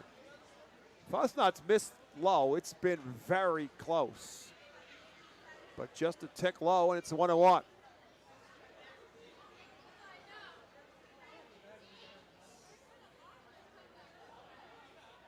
So far, Romero has not moved at first, and that pitch is again low. It's 2-1. Now one much lower. Curious to see if they think about getting Romero running at some point in time. Try to get him in scoring position as well. 2 balls and a strike now to Max Ferguson. A little bit bigger lead for Romero at first. And Ferguson beats this one foul. Romero kind of leaning back a little bit towards first on the delivery by Fosnot. So the count is now 2 balls and 2 strikes.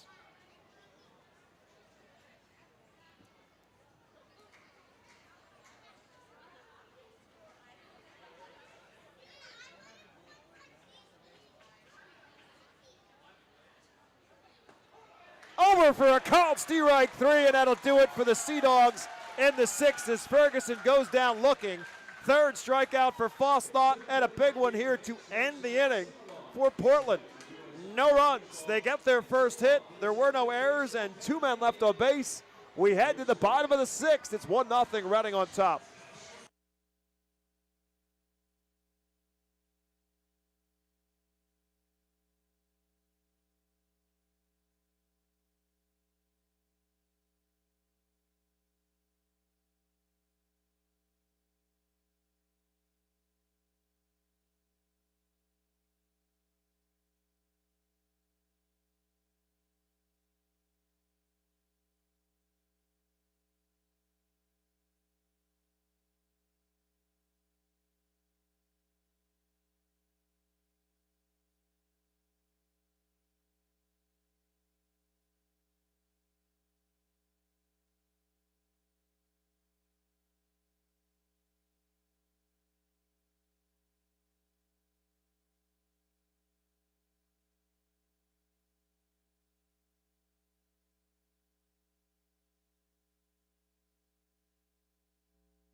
This day in baseball town history is presented by Body Zone Sports and Wellness, the official workout facility of the Phillies.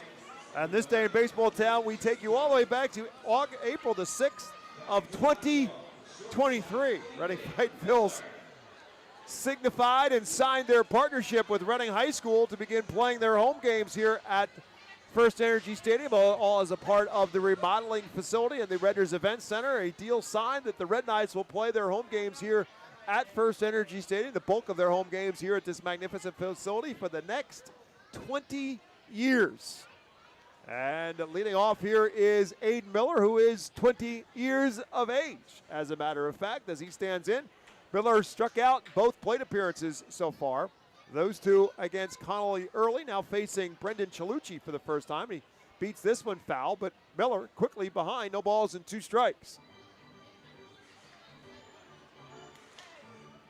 Miller, who started on Friday night, had the night off last night.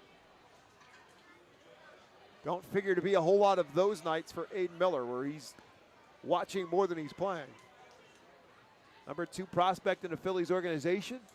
Stands 0-2 and takes one way inside. It's 1-2. He's going to be in Al Padrique's lineup almost every night at shortstop. Maybe once in a while they might move him around in the infield, but he'll be near the top of the lineup as well. Batting in the 2-hole, 1-2 pitch. Beats this one down the third base line, and the third baseman Miller has to back up, and the throw across the diamond is in time, apparently. Miller not happy. No. The entire Fightin's dugout throwing their arms up. Wow. Probably a lot saying if Rozier was safe last inning, Correct. how was Miller out there? Let's put it this way. Aiden Miller was more safe than Corey Rozier. And Josiah Shepard called him out. Yep. So that is out number 1 here in the 6th. Takes a hit away from Aiden Miller. Good hustle by Miller to try and leg that out. To no avail as Leandro Pineda now bats. He squirts one foul down the third base line. Pineda 0 for 2 with a strikeout and a ground out so far.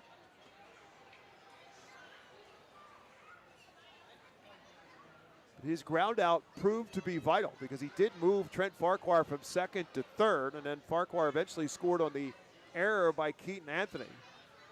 Without that ground out moving into third base, Farquhar probably will not have scored.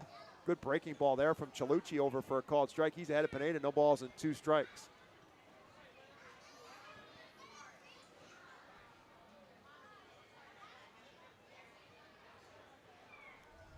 Now Pineda will call time.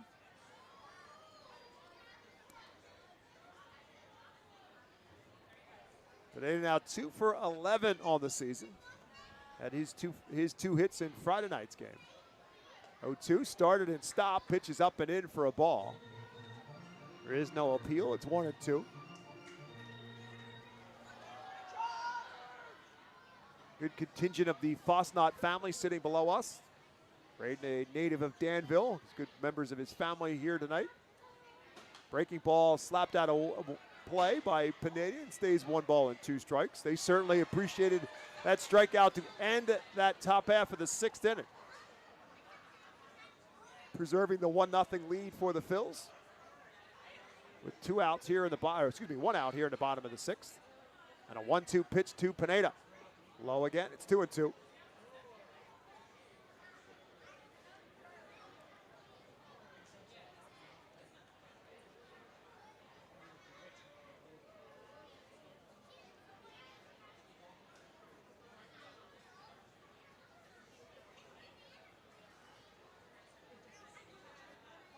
This one lifted up down the third baseline, out of chase for Miller, the third baseman, and it just lands on the top of the fence and then bounces into the 67 club.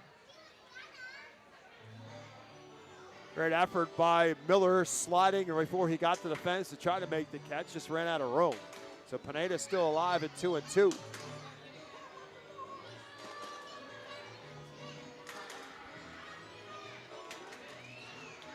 Lots of Fightin' Phil's personnel doing some bailing down there, by the way, and that as that foul ball was coming their way.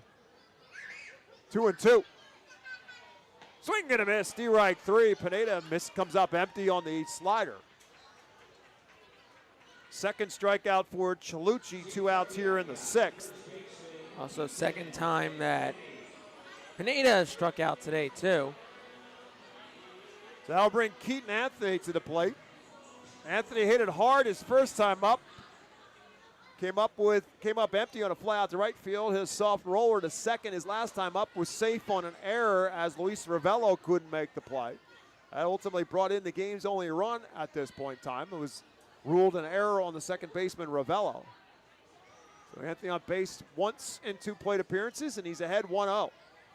Chalucci right back with a pitch. Big swing, no contact from Keaton Anthony. It's 1-1.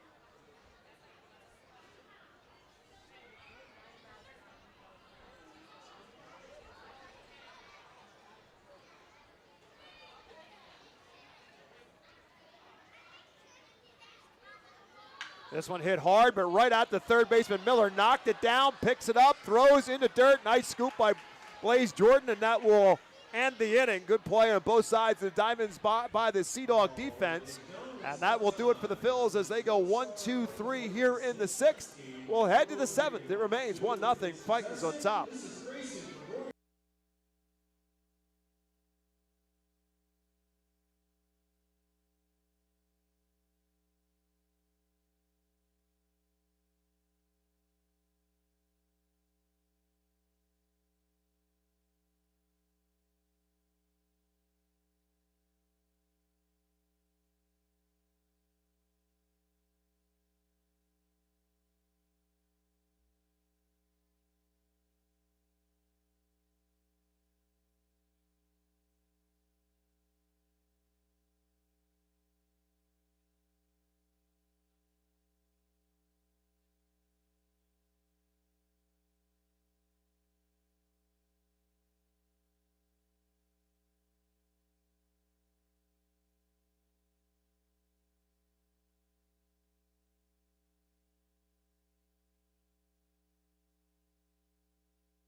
Top half of the 7th inning, presented by White Star Travel, the official group sponsor of the Reading Fightin' Phils. Visit whitestartours.com for more information. Alongside Jake Starr, my name is Bob McCool. Fightin' Phils 1, Portland Sea Dogs nothing. No runs, a hit, and an error for Portland. 1 run on 1 hit, no errors for the Fightins. It has been very good pitching. It's a pretty good defense as well. And the Fightins on top 1-0 as Portland comes to the plate here in the top half of the 7th inning. It'll be Justinson Garcia, Blaze Jordan, and Ronald Rosario to lead off here for the Sea Dogs in the 7th, facing Braden Fosnot in his 3rd inning of work. Came in after a great 4 innings from Griff McGarry, and Fosnot has carried a torch to this point in this 1-0 game. And the first pitch to Garcia is over for a called strike one.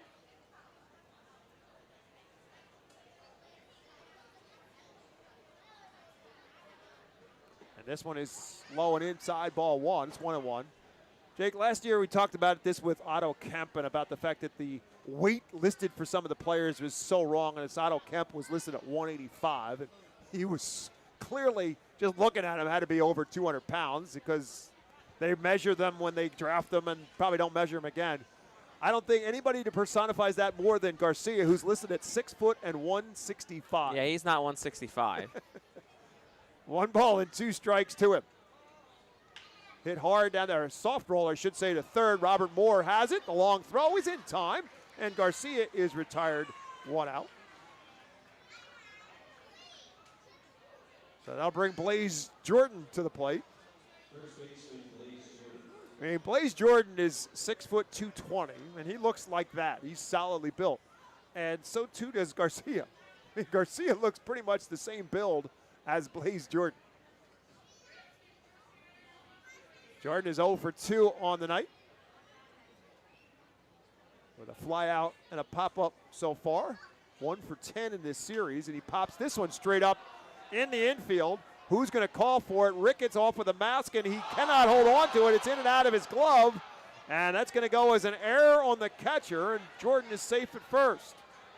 Yeah, that's a tough play for Caleb Ricketts, and it's a different angle than catchers are usually going for. Usually they're running back towards the backstop, and the ball's coming back towards them.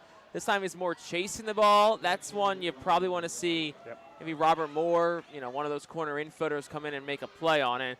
Kind of back to Robert Moore hasn't really played much third base, so new territory for him. Yeah, I think of the same thing. That's one where it was in the air long enough that you want one of your infielders to call it off because they're coming in on it. As Rosario now bats, and he drives this one straight away center field and deep. Prado back to the warning track. He'll have room and make the catch. Rosario for the 2nd straight time drives Prado to the warning track to no avail, 2 down. Like I said, one of those days where maybe if it's 20, 25 degrees warmer, some of these balls are going to get out, but daylight today, I mean, there's not much wind and denser air with the chillier air. Also, it is officially an error on Ricketts, so that's his first of the year. Reading's first today. Brings Tyler Miller to the plate. Miller 0 for 2 with a couple of strikeouts. 1 against McGarry and 1 against Fosnot. Jordan with his lead at first. Fosnot delivers inside for a ball.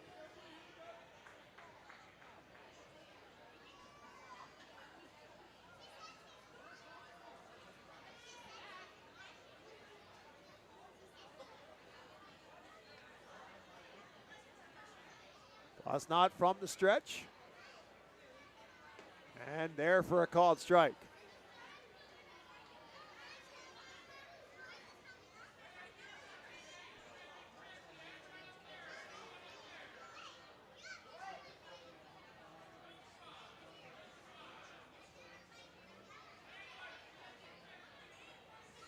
One pitch. Again, just a bit low. It's 2-1.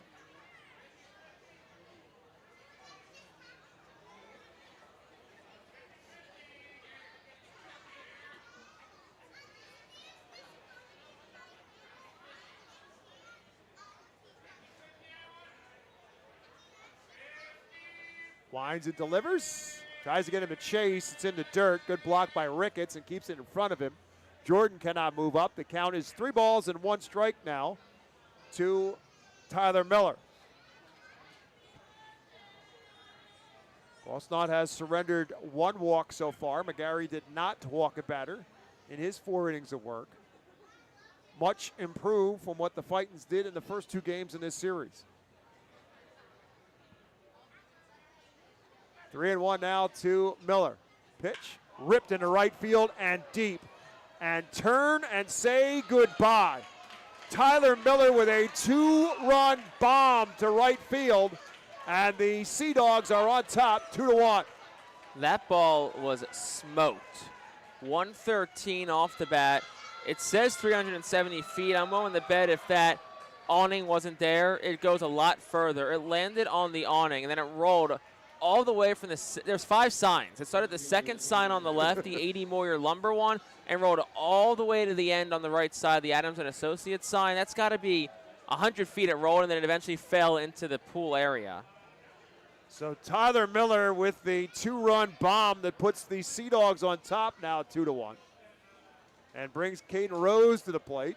And a swing and a miss here by Rose. And so, again, Portland taking advantage of a Reading mistake. The error that opens up the spot, the extra out in the inning, and Tyler Miller makes them pay. 0-1 pitch. Lifted, fouled on the first baseline. Anthony will give it chase. He'll run out of room. It's quickly no balls and 2 strikes.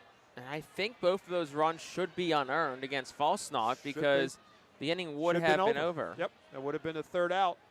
Right now it says 2 runs, 1 earned, which when you look at it surface level makes sense. One guy who reached on an error scored home run, but I think when they go back after the inning and look at it, I think it says, okay, if the catch is made, there's Correct. 3 outs, home run never happens. Right, because you can't assume that the 3rd out will be made here. But if it's made here, then that makes it unearned. This one popped foul and out of play. It stays no balls and 2 strikes. Well, this batter doesn't matter because that's true. Yes. Rosario flying out the center Correct. would have been the 3rd out of the Right. inning. So anything after that, inning should have been over already. Right. But again, that has personified this series. Every time there's been a little bit of a crack in the door, Portland has kicked it in. Every mistake has led to runs, and they now have the lead 2-1. Swing and a little tapper in front of the plate. Ricketts will make the play to first without a problem, and that will do it here in the 7th inning as Portland does the damage. 2 runs, 1 hit, 1 error, and nobody left on base. 7th inning stretch in baseball town. It's now Portland 2, Reading 1.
We head to the bottom of the 7th, and the Alvernia University Golden Wolves call the bullpen. Will bring a right-hander Chris Troy into the game for Portland.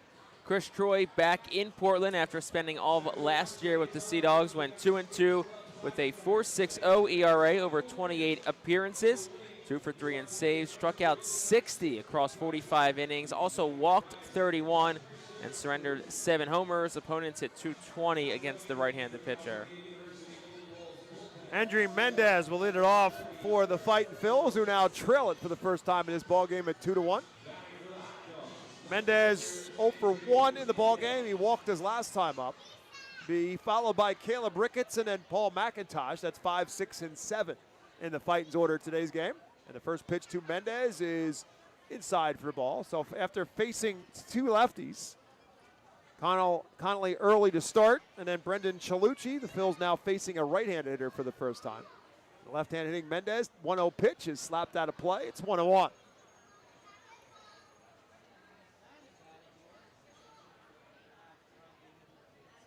This inning brought to you by Swartz Culleton PC. Have you or a loved one been injured? Get justice. Call Swartz Culleton today at 1-800-JUSTICE.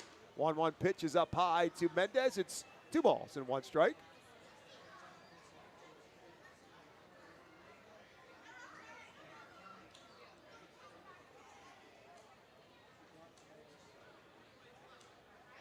And it's now 3-1.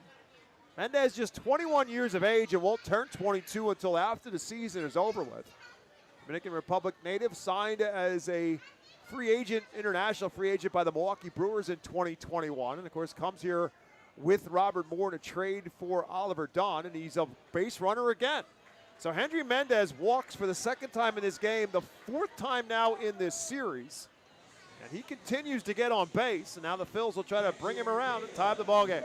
Well, you want a chance to kind of avenge yourself. Here's an opportunity for Caleb Ricketts. Had the costly error last inning that led to the 2-run scoring. Now he has a chance to use his bat and find a way to at least get on base here. Left-hand hitter, 0 for 2 so far. First pitch to him is low for a ball. Troy was a 12th round draft pick of the Red Sox in 2021 out of UC Santa Barbara. He is a California native, born in Hayward, California. And he misses again to Ricketts. It's 2-0. Fightin's bullpen is quiet. Fosnaught's gone 3 so far, 48 pitches from him. So he's thrown 7 pitches, 6 of them balls. You giving Ricketts a green light here, or is he going to take? You got to take. He drives this one into center field for a base hit. Al Padrique had other ideas. Mendez will put on the brakes, and a base hit for Caleb Ricketts puts 2 runners on and nobody out. Well, there's a reason why I'm here, and Al Padrique, a great manager, is down there. 2-0, Ricketts gets a fastball up in the zone from Troy, and he drives it for a base hit. Hey, we could not have timed that any better. That was fantastic. Mid-season form. We're in mid-season form on day 3. Paul McIntosh now will bat. McIntosh 0 for 2 so far in this one. Man had 3 RBIs in yesterday's game. The designated hitter in a big spot here. 2-1, nobody out. Bottom of the 7th. Fightin's trail at 2-1. Beats this one foul and out of play. Always an interesting study to see the various jerseys that people wear. You can see certainly the plentiful supply of the Turner jerseys and the Harper jerseys, and every once in a while the throwback jerseys, the Schmidt and the Carlton. I saw an Al Padrique jersey in the stands last night. I also saw earlier today a Jake Arrieta jersey. I saw that one right down there behind the visiting on deck circle. I think that's a collector's item. 0-1 pitch to McIntosh. Not surprisingly, he put a jacket on over that jersey a few innings in. Well, I don't think Mrs. Padrique was here last night, so it probably couldn't have been her. No, it was not her, but it was a Padrique Phil's jersey. 1 ball and 1 strike now to Paul McIntosh. Rips this one through the left side for a base hit. Mendez is being waved around. Rose up with the throw, and it's cut off. The game is tied. They'll throw back to second, safe at second base, as Luis Ravello could not hold the throw back to second where they had Caleb Ricketts around the bag, but more importantly, Paul McIntosh with another RBI. The game is tied at 2. McIntosh stays hot. Had the home run and 3 RBI last night. Hits a single hard off the bat, 108. Sneaks it between Ferguson and short and Miller at third. And just like that, this game is tied. Good resilience by the Fightin' Phils. Yeah, the throw was cut off by Miller, and then they threw back behind Ricketts at second, and they had him dead to rights, but Ravello did not hold on to the throw, and Ricketts is fortunate that he's still there. So he's at second, McIntosh at first, and now Elio Prado will bat. Game tied at 2. Still nobody out. Very defensive swing there for Prado, fooled on the pitch, and he's behind, no balls and 1 strike. So the Phils come right back and tie it up, and now have a chance to take the lead. Still nobody out here in the 7th. Big swing, no contact for Prado. It's no balls and 2 strikes. Robert Moore in the on-deck circle for the Fightins.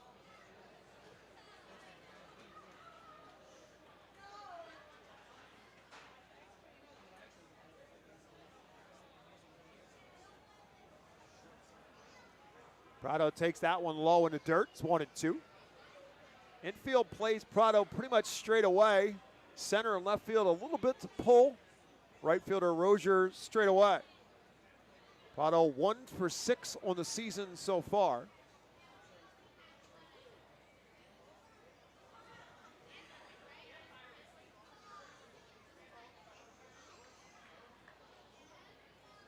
Swing and a miss, strike 3 as he goes down swinging.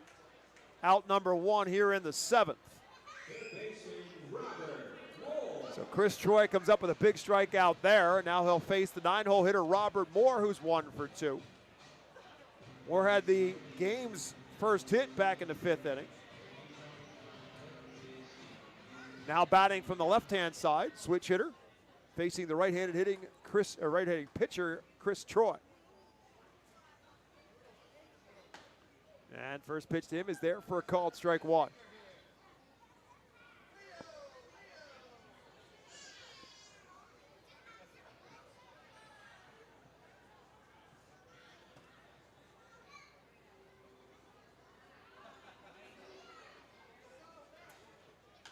Fouls this one out of play, and Troy quickly ahead of Robert Moore, no balls and 2 strikes.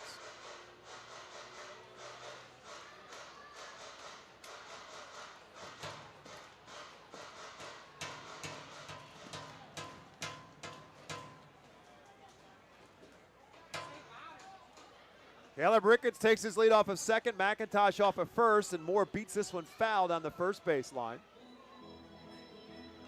Michael Jones will track it down and make a souvenir out of it. And the count stays at no balls and 2 strikes to Robert Moore.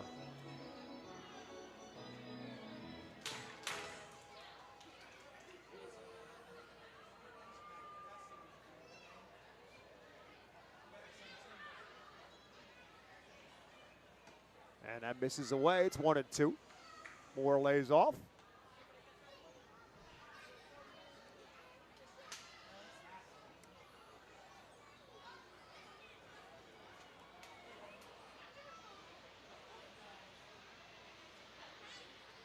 Top of the order, and Trent Farquhar in the on-deck circle.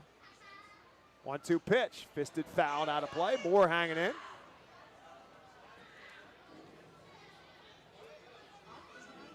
So Moore now 2 for 4 on the season, plus a couple of walks in last night's game. Looking for his first RBI here. Not great speed on the base pass. Swing and a miss, strike 3. Back-to-back strikeouts now for Chris Troy. 2 down in the inning. Yeah, Chris Troy does a good job bouncing back after the walk and 2 straight singles that tied this game. Now with 2 outs, let's see if the Fightin' Phils can get some of these guys home. Runners left on base was a pretty big theme, north of 10 the first 2 games of the year, so see if they can try and flip that script a little bit. Trent Farquhar 0 for 2 on the night. Walked and scored the Phils' first run back in the 4th inning. The pitch gets away from Rosario. He can't find it, and that will allow both runners to move up. So a big break there for the Phils. As I said, not great speed on the base pass in Ricketts and McIntosh, but now that is helped as they move up 90 feet. And Farquhar in a 1-0 count.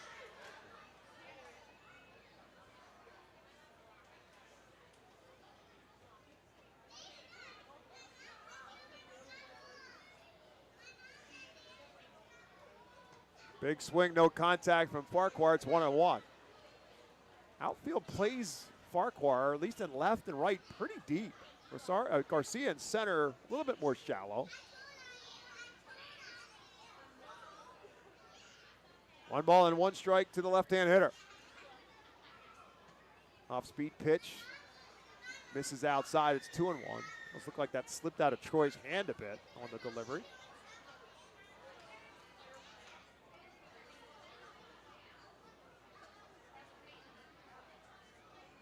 So it's 2-1 now to Trent Farquhar. That's way up high. It's 3-1. Got a hitter's count here. I'm sure Farquhar We'll have a green light here, but you're looking one pitch, one spot. If you get it, let it rip.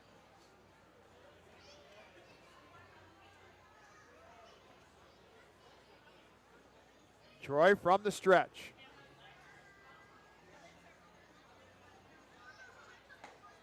It's there at the letters for a called strike 2. So the count is full. Farquhar might have thought that was a bit high. Looked like he was asking home plate umpire Garrett Nelson, at least, where did you have that? So here's the 3-2 pitch. That's way up high, and it's ball 4. So Farquhar passes the baton on to Aiden Miller. Second walk of the inning for Chris Troy. That'll bring Sean Isaac, the pitching coach, out for the Sea Dogs. Big spot here. Aiden Miller coming up. He's 0 for 3 today. Portland does have action going in the bullpen. Gabriel Jackson, 23-year-old, is up and throwing. So Sean Isaac out to talk to Chris Troy. With the bases loaded, 2 outs, and Aiden Miller at the plate. Miller 0 for 3 on the afternoon. Couple of strikeouts and a ground out.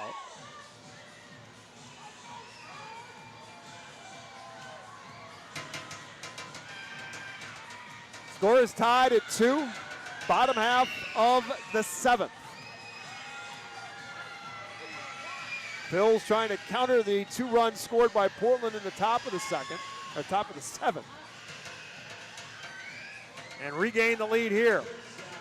Bases loaded, 2 outs for Aiden Miller.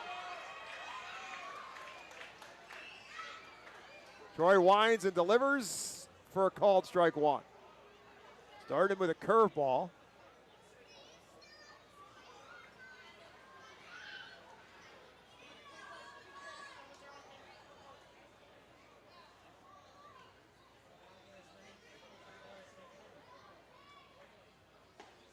Right back with the slider that's over for a called strike 2.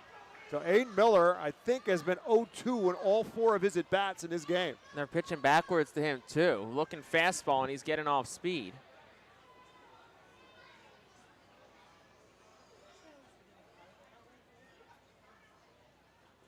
Another breaking ball, but this is in the dirt. Good block by Rosario. And it counts 1-2. They're trying to get the youngster to chase, but he doesn't. And it's 1-2.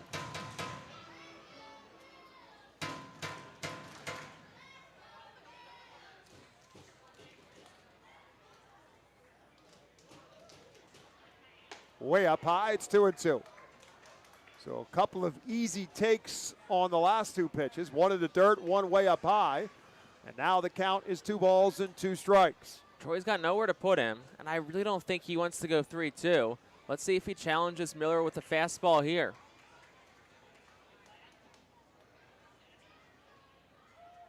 It's in the dirt again. It's 3-2, and it wasn't. It was the curveball.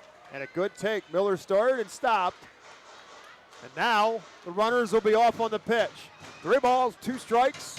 Bases loaded, 2 outs. Bottom of the 7th in a 2-2 game. Miller will call time. A sense of the drama for the 20-year-old. Back in the box. Troy working from the stretch. 3-2 pitch to the plate. Swing and a miss, strike 3 as Miller comes up empty. And the Phils again leave the bases loaded, but they do get a run across. They do it on 2 hits. There were no errors, and the 3 left were tied after 7. The Sea Dogs 2, the Fightin' Phils 2.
Portland 2, Reading 2. We head to the 8th inning. Jake Starr, we need a win. It's your job to get us one. Well, first of all, Bob, let's talk about Giovanna's Pizzeria, a locally owned Italian restaurant serving up some of the best meals in the Reading area.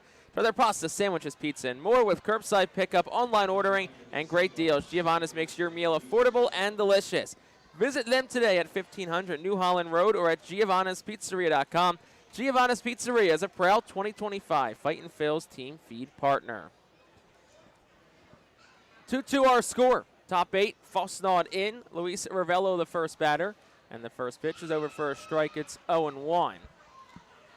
It's been a good game so far today. Very well pitched game as well.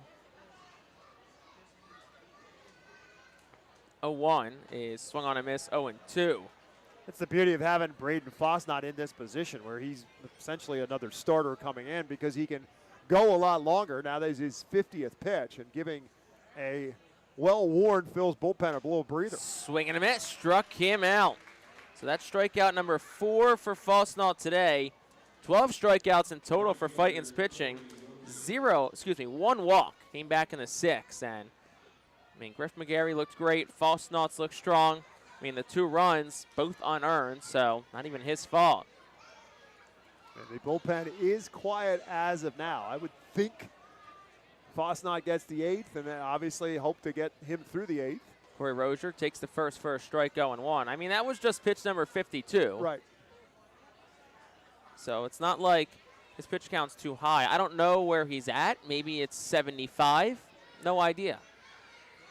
0-1. Swing and a miss. It's 0-2. I think a lot of that has to do with obviously what happens for the last 2 outs here, but also what happens in the bottom of the 8th. Phil score a run. I think you go to the bullpen and try to close it out.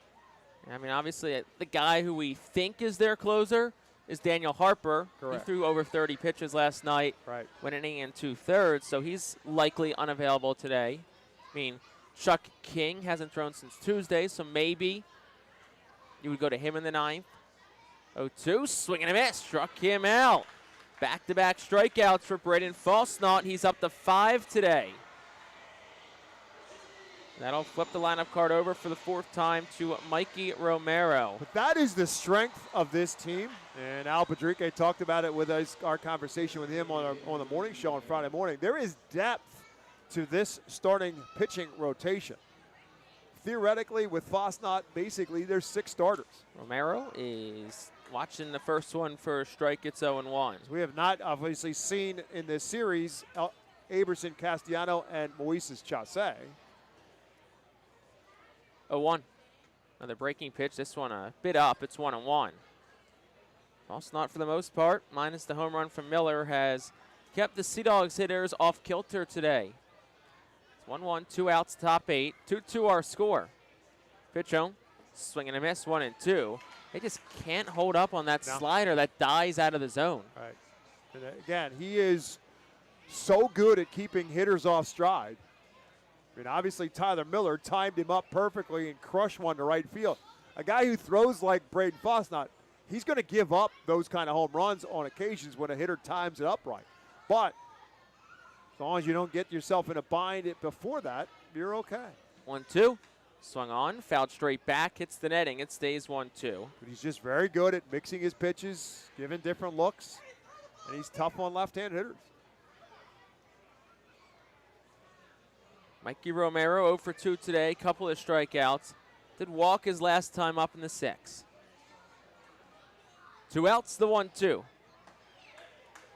Just misses outside. It's 2 balls and 2 strikes to Romero. Fosnaud was headed to the dugout. He thought he got the 3rd strike. It was a bit out of the strike. It was a bit out. Bit up and away. Not a bad spot, though, 1-2. Now it's 2-2. Fosnaud from the windup, deals home.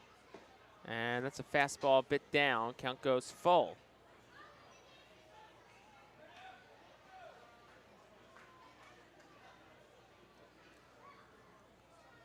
So full count, 2 outs. Fosnaud, the lefty, ready at the letters. The payoff pitch. Swung on, ground ball second. Farquhar backs up on it, fields it on 4 hops, fires the first in time, and that will retire the side in the top half of the 8th inning. Couple of strikeouts from Braden Fosnaud and another 1-2-3 frame from him. We've played 7.5, all into the bottom of the 8th. Still tied up at 2 between Reading and Portland.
Bottom half of the 8th inning, 2-2 our score. And let's take a look at our Fightin' Phils team leaders presented by PA Army National Guard. Entering today, the Fightin' Phils leader in RBI early in the season was Paul McIntosh with 3. McIntosh then added another one today with an RBI single in the 7th, so he's up to 4 RBI on the season. And that has been today's our Phils team leader, thanks to PA Army National Guard.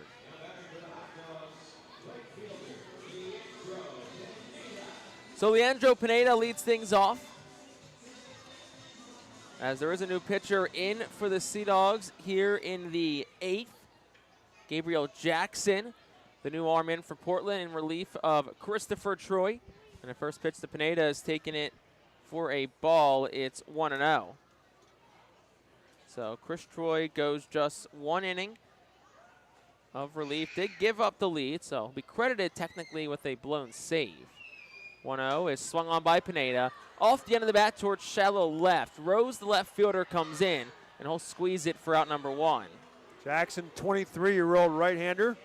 Last year, started the season in High A in Greenville, pitched in 27 games. 2 of them starts, went 8-2 and a 4.89 earned run average. Made his final 3 appearances of 2024 with Portland, all in relief, and went 0-0 with a 3.86 earned run average. So here's Keaton Anthony in the first pitch in for a ball. It's 1-0 to him. In 73 and 2/3 innings in Greenville, he struck out 59, but he also walked 35.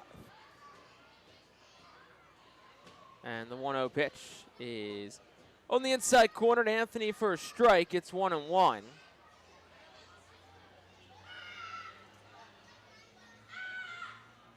Anthony today is 0 for 3.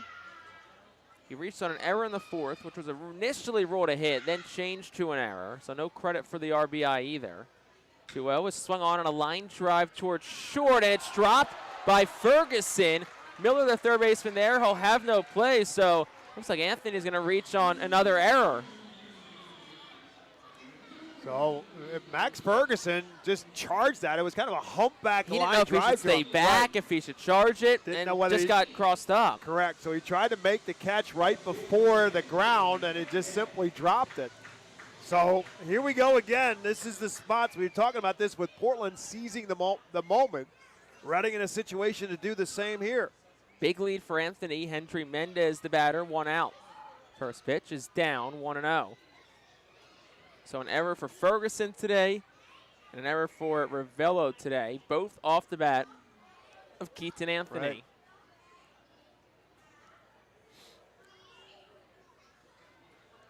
Jackson, a long set at the belt, fires home. Mendez takes it outside for a ball, 2-0. Sea Dogs have had some issues at shortstop. Mikey Romero had a couple of errors in Friday night's series opener. Now Ferguson adds to it. Ferguson played second base Friday night. It was the DH last night. 2-0. Swung on at a chopper towards second. Ravello charges, flips to second for 1. Relay to first is late, so it'll just be a 4-6 fielder's choice. Anthony cut off at second, and Mendez aboard. That'll bring Caleb Ricketts to the plate, who did single his last time up. Good job by Mendez to hustle it out, because that was a tailor-made ground ball. A couple of hops to Ravello. But Mendez hustling down the line, beats it out, keeps the inning at least alive for now. And Caleb Ricketts with a big hit his last time up at the plate. So Ricketts is in from the left side. 2-2 our score, 2 outs in the 8th. Mendez gets his lead off first. First pitch is taken by Ricketts for a called strike. It's 0-1.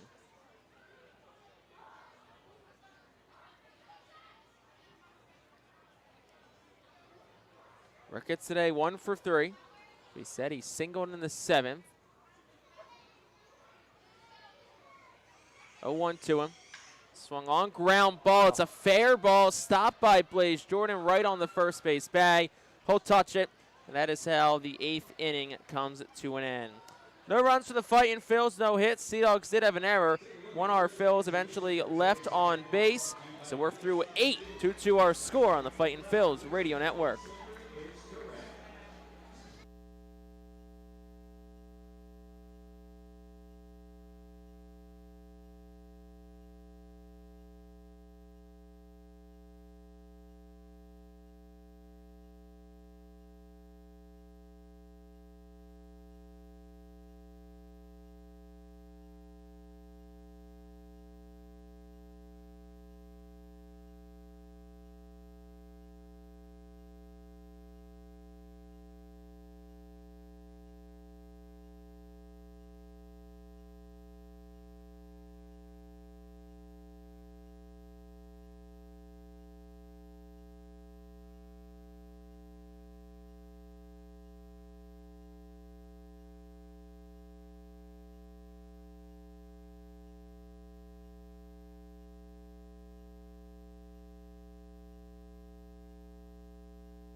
Top half of the ninth inning, 2-2 our score. Braden Falsnaw back on the mound. And today's attendance at FirstEnergy Stadium is 3,962. Thanks to our friends at PSECU for presenting tonight's attendance. PSECU is proud to be one of the largest credit unions in Pennsylvania. Jake Starr, Bob McCool on the call as Braden Falsnaw, as we said, is back on the mound. And he will get 2, 3, and 4 of manager Chad Epperson's lineup. It'll start with Max Ferguson, who had the error in last inning. Eventually did not come back to hurt the Sea Dogs. So he'll dig in from the left side. Falsnaw, who's at 61 pitches, is back in. He'll fire home. And that one misses a bit up. It's 1-0 to Ferguson. Phil's bullpen is quiet.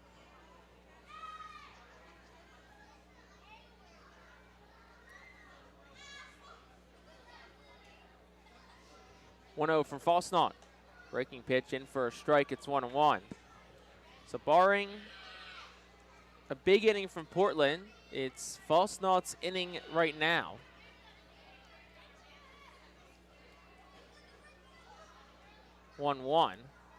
Breaking pitch in for a strike. It's 1-2. That was a really good breaking pitch. He had Ferguson bailing on that.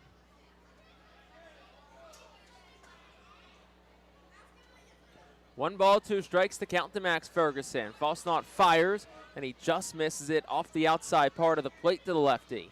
Try to come back with a fastball, thinking that after Ferguson flinched a little bit on the breaking ball, that he might come back with another, and instead try to sneak the fastball by him, but just missed it.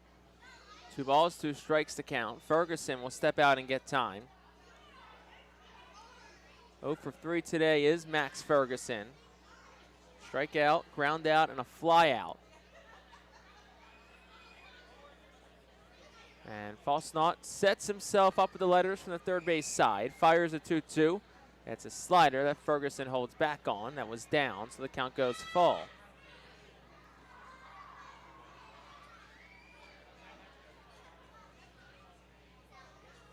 Three balls, 2 strikes to Max Ferguson. Falsnaw trying not to lose the lefty. Here's the pitch, and he does. It's outside ball 4, so second walk issued by Falsnaw. Second in total by Reading pitching. And that'll bring Joshingson Garcia to the plate for Portland.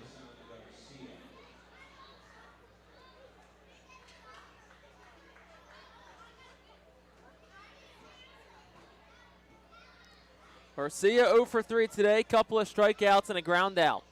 You know, Reading would love a ground out right here. 2-2 ball game, top of the ninth between Fightin Phils and Sea Dogs. Pitch home is swung on and missed. It's 0-1. Garcia, huge hack on a changeup from Falsnaw. Garcia, ranked by Baseball America as the Red Sox number 8 prospect. 2 for 9 on the opening weekend. 0-1, swing and a miss again. It's 0-2. I mean, he's taking 2 huge hacks at a changeup. Do you just go back to it for a third time? No, you don't.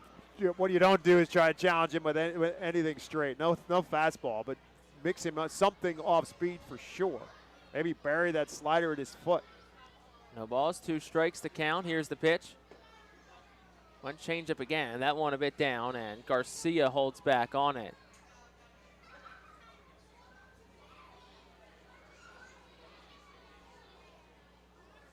.222 on the early going for Garcia. And Falsnaw will check on Ferguson at first.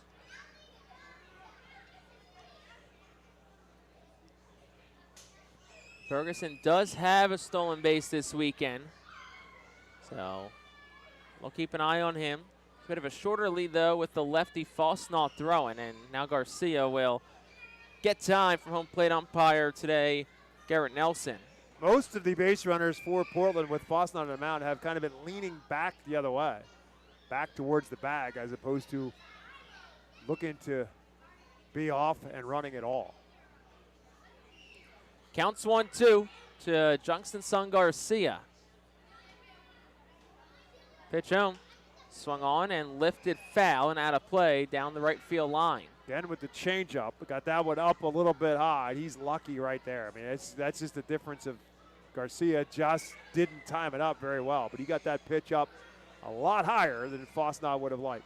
Yeah, it was off speed, but it was almost center cut. So it stays 1-2 to Garcia. Pitch home is just inside for a ball to the righty. It's 2-2. So he shows him fastball, but something not in a zone where Garcia wants to chase it, and if he does, he's probably not going to get there. So now see if he doesn't set him up with the off-speed with a breaking ball. Deep breath from Fosnaugh, who sets himself up with the letters. Pitch home. Swung on, ground ball second. Farquhar bobbles it, and everybody is going to be safe. Was a tailor-made double play ground ball, and it goes right off the glove of Trent Farquhar. That'll be an E4, his first of the year, and it's runners on first and second for Blaze Jordan. Talk about slowing the game down, and those are the mistakes that are made just in a moment of rushing it. You got all the time in the world. At least get a force out. If you get the double play, which it was, as Jake said, a tailor-made double play ball, but all that just happens too fast inside your head. Farquhar just reacted too quickly and let the ball eat him up. So it's first and second, no outs for Blaze Jordan. Here's the pitch. That's a strike. It's 0-1. Reading does have bullpen action now. Mitch Newborn, who was added to the roster earlier today, is up and throwing.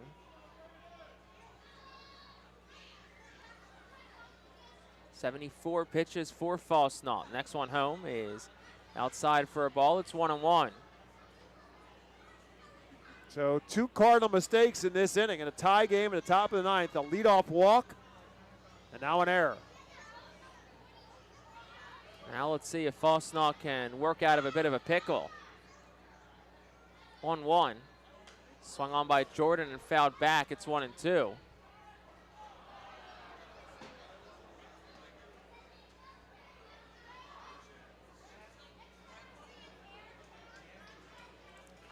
So runners get their leads off first and second. Still nobody gone to the top of the ninth. 2-2 score. Portland trying to break this tie. Fosnaugh trying to deny them of that. 1-2. Down low for a ball. It's 2 balls and 2 strikes.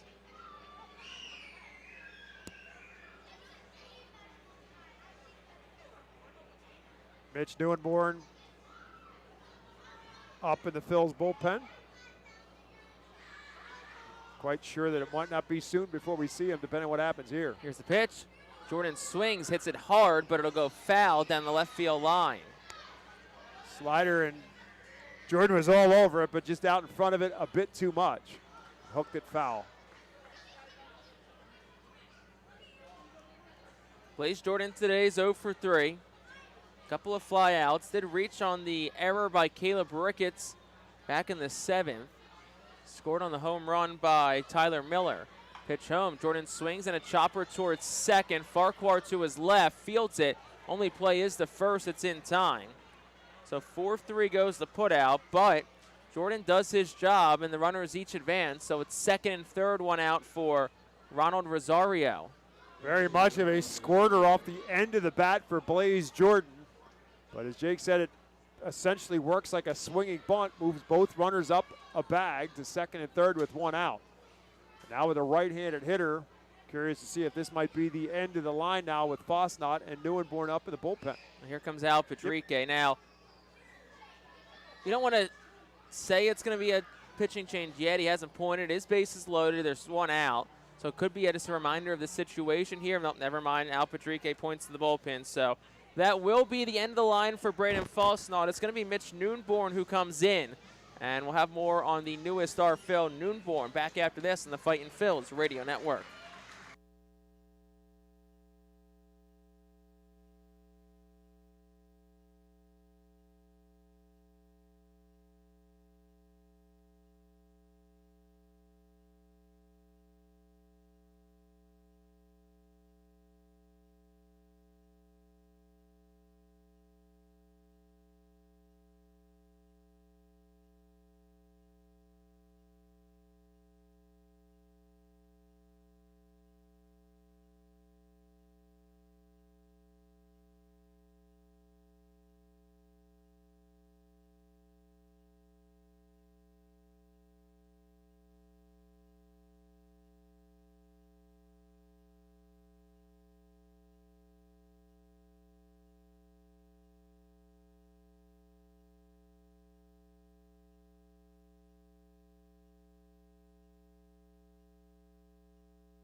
Still the top of the ninth inning. 2-2 score. Runners on second and third, one out. And the new pitcher in for Reading is Mitch Noonborn. Noonborn pitched in 14 games last year at Jersey Shore. All of them starts, was 5-5 with a 2.39 earned run average. Here in Reading a season ago, made 15 appearances, only one of them as a starter. Went 2-1 with a 5.32 earned run average here in Baseball Town. So comes in here in a second and third situation with one out. And Ronald Rosario, the batter. Rosario at the plate. Infield is in for Reading. Looking for a strikeout, a shallow pop fly, or a ground ball to one of those infielders. First pitch, swing and a miss, it's 0-1. Noonborn had a pretty tough going to start the season with Reading last year. Got sent to Jersey Shore, shined as a starter. He's in a big spot here. No balls and one strike. Pitch to Rosario. Swing and a miss, 0-2. Phils bring the infield up, obviously, try to cut down that go-ahead run here with one out in the ninth. Had a 2.39 ERA over 14 starts to the Blue Claws. No balls, two strikes, and an out to Rosario. Noonborn ready at the belt. Pitch. Swung on, it's lifted, slicing down the line and foul. Rosario, the last two times up, is taking it deep into center field. Elliot Prado ran both of them down to the warning track. Sea Dogs will be happy to see even that right now. Outfield pretty shallow, too, for the Fightin' Phils. 0-2 again. Noonborn fires. Swung on a line drive over the head of Miller and the left field base hit. Scoring's Ferguson, Garcia to third. And the Sea Dogs take a 3-2 lead on an RBI single by Ronald Rosario. So the base hit for Rosario. Nice play by Mendez, up on it in a hurry and charging it. So they have to hold Garcia at third, and Rosario stays put at first. Damage is done. And again, that ground ball that should have been a double play, or certainly could have been a double play, looming larger as the Sea Dogs make the Fightins pay for it. I mean, theoretically, that double play's turn, the inning's over. Yep. Now, you can't assume the double play for the whole earned, unearned run conversation. So the infield will stay up. And the first pitch to Miller is swung on and hit foul to the left side. It's 0-1. Now, you wonder if it's hit hard enough at Farquhar or Miller if they go to turn two. Because they're up, but I guess they're maybe a step or two back in the dirt. They're both playing pretty tight to the bag at second. Here's the 0-1. Swung on and fouled. It's 0-2. You wonder if Rosario maybe thinks about stealing to take the double play out of order.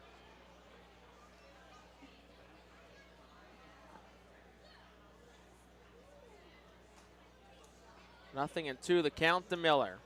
Had a two-run home run his last time up. Noonborn will deal home, runner will go, and the pitch is swung on and fouled straight back.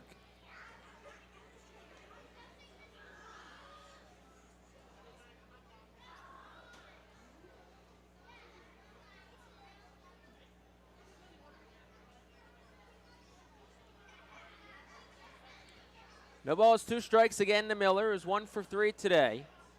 Man on the corners, one out, top 9. Portland's on top 3-2. Noonborn peers home, sets and deals. Runner does go, pitches a ball. They'll throw behind the runner at third.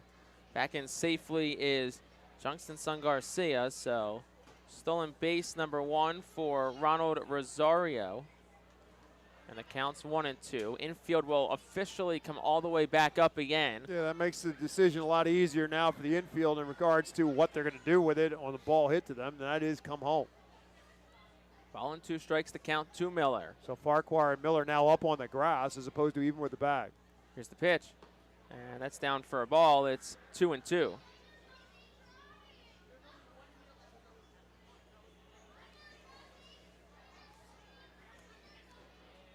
Noonborn looking to keep the damage to just 1 run for the Fightin' Phils come back up in the 9th.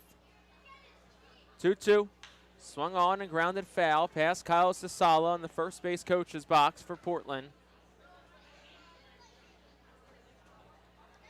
Leandro Pineda, the right fielder, will run over and scoop it up and toss it to the fans. The right field grandstand.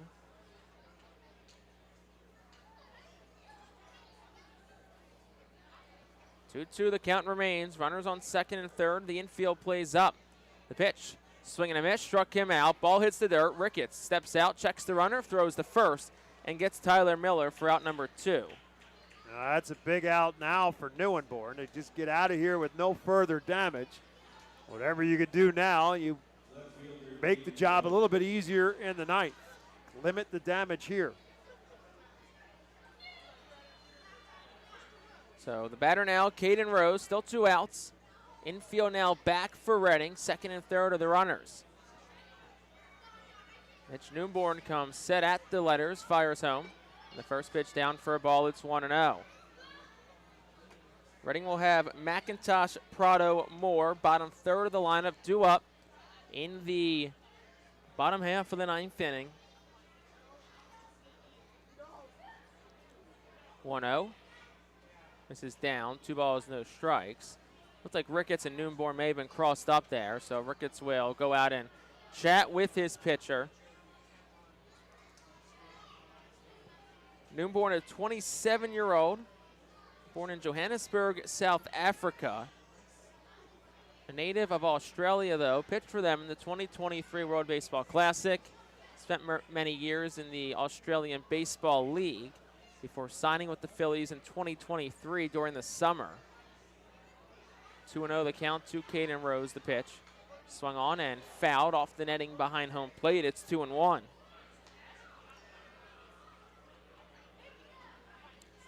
Portland's bullpen is quiet, so looks like Gabriel Jackson, who's the current winning pitcher, should these results hold, will come out and get the ninth.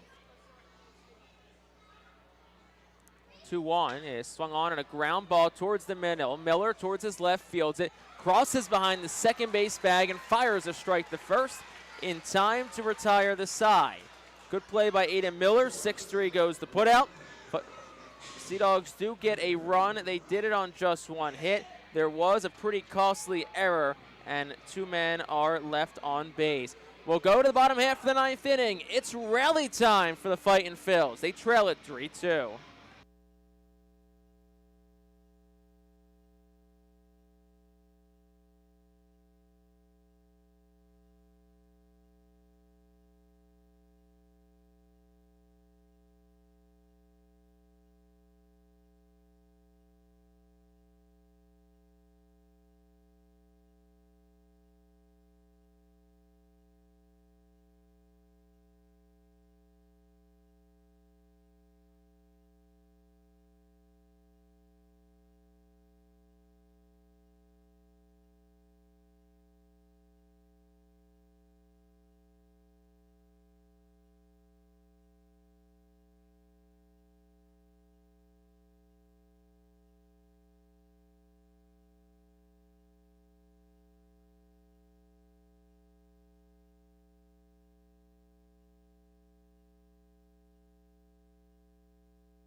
We go to the bottom half of the ninth inning. Sea Dogs on top 3-2 after Portland scored 1 run in the top half of the ninth inning.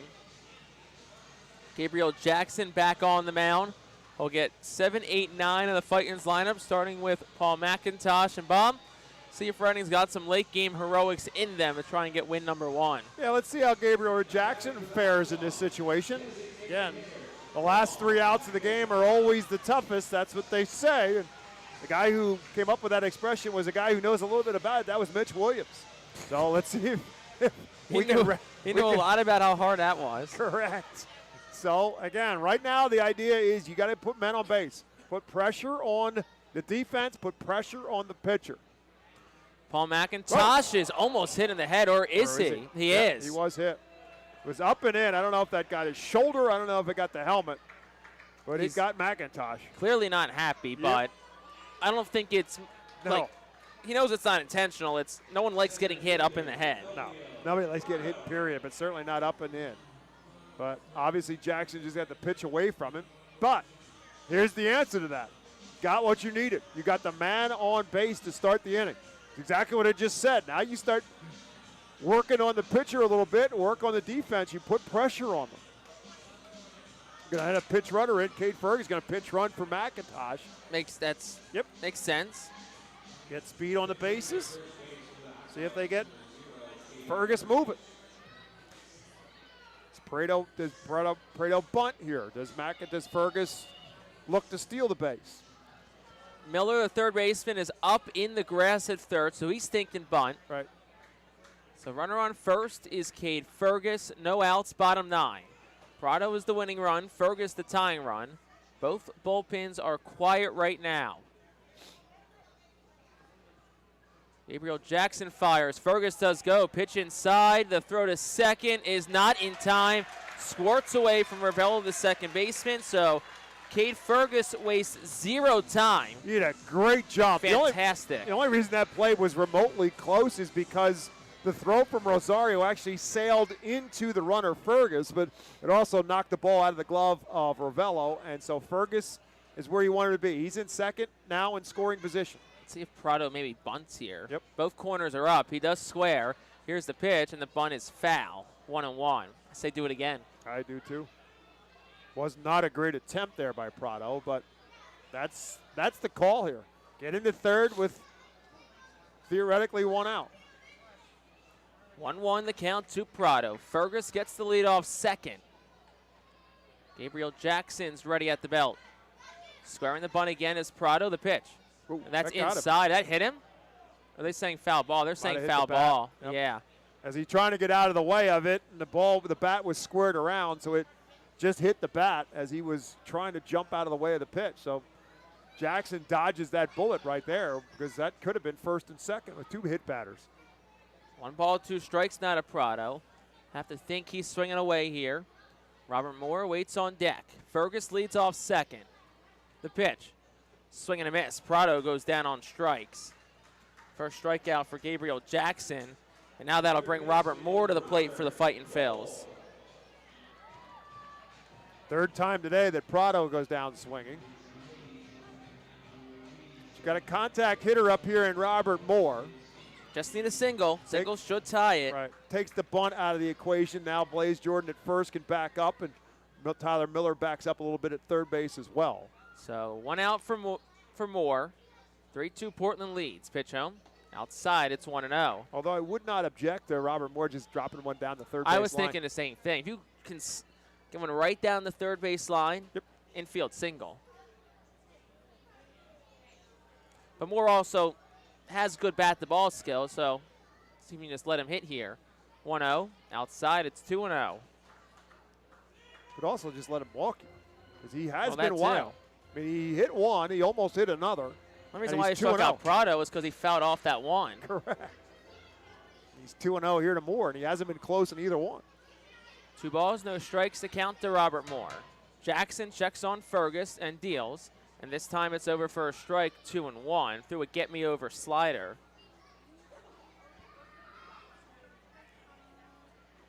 Moore today's 1 for 3. He singled back in the 6th. Redding hoping for something similar here. 2-1. He's outside, 3-1. Now it's a very friendly count to Robert Moore. But you have to be selective here. I mean, you've got to lock in on a zone unless that pitch is right there. As much as he's missed with the 3 balls in this count, you got to make sure it's something that's right down where you want it. 3-1 the count. Fergus leads off second. The pitch. That's outside, ball 4. Some more walks. First walk issued by Gabriel Jackson. Portland bullpen still quiet. There is some stretching. By the time anyone really would get up, I don't think it would matter. Right, exactly correct. Trent Farquhar, the batter. Well, chance for redemption. Absolutely correct. It was the ground ball that Farquhar did not handle at the top of the 9th and opened up the opportunity for Portland, a chance for him to redeem it here. Pitch, and he swings, and that is a foul ball. Just foul down the right field line, called by Josiah Shepard. It was foul, but boy, that was a half of a bounce away from being right over the bag. It's half bounce away from probably being a win. Absolutely correct. With the speed of Robert Moore at the bag until Rozier can go get that. If he's not scoring, it's because Al Padrique throws up a late stop sign. So 0-1 to Farquhar. Miller waits on deck. Here's the pitch. He swings, and it's slicing down the left field line. That's foul. All right, something in between the two of them would be fine. Just need something that finds green grass between those two chalk white lines down the line. No balls, 2 strikes to Trent Farquhar. 3-2 Portland leads, bottom 9. Robert Moore on first, Cade Fergus on second. Gabriel Jackson's ready against Farquhar. Here's the pitch. Inside, it gets away from Rosario to the backstop. Both runners advance. Well, they're giving you every opportunity here to make this thing a come-from-behind victory. A hit batter, a walk, and now a wild pitch. So you've got the tying run now at third, the go-ahead run, and the winning run at second base. The Fightins have been looking for some key hits throughout this series so far. Infield up. 1 ball, 2 strikes. Infield up. Winning run on second, tying run on third. Here's the pitch. Inside, it's 2-2. Almost got away from Rosario again. Does a great job just to keep it with him. Farquhar, 0 for 2 today, has walked a couple of times and scored a run. Still in search of his first RBI this year. Right now would be a great time for it. 2-2. Swung on, ground ball towards the middle. It's fielded by Jackson, throws home, and out is the call at home. Cade Fergus slid in, but Rosario gets the tag down. And that is out number 2.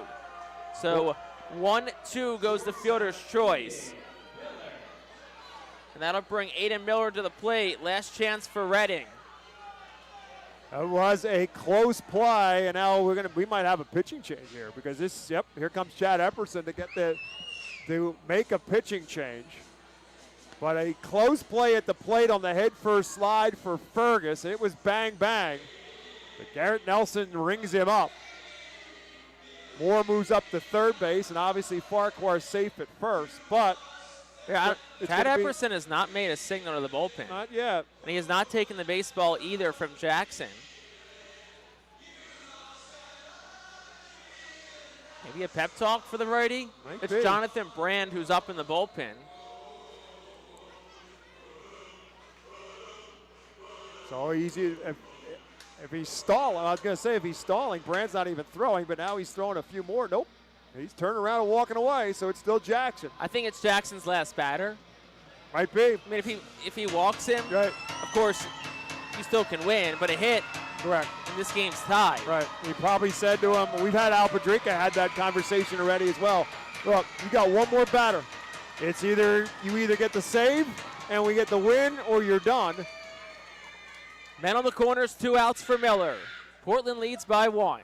First pitch, Miller takes it down. It's 1-0. Aiden Miller today is 0 for 4. He's 2 for 9 on the series. He's also struck out 3 times today, 5 in total this weekend.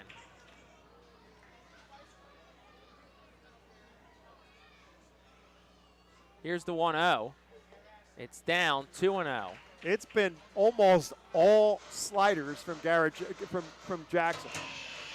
So Miller, who was seeing a pretty heavy diet of off-speed pitches throughout this day, he can pretty much lock in on what type of pitch he's going to see. 2 balls, no strikes. Here's the pitch. Swinging a foul ball by Miller. It's 2-1. Did come back with a sinking fastball there. Miller gets a piece of it. Miller did homer the other night.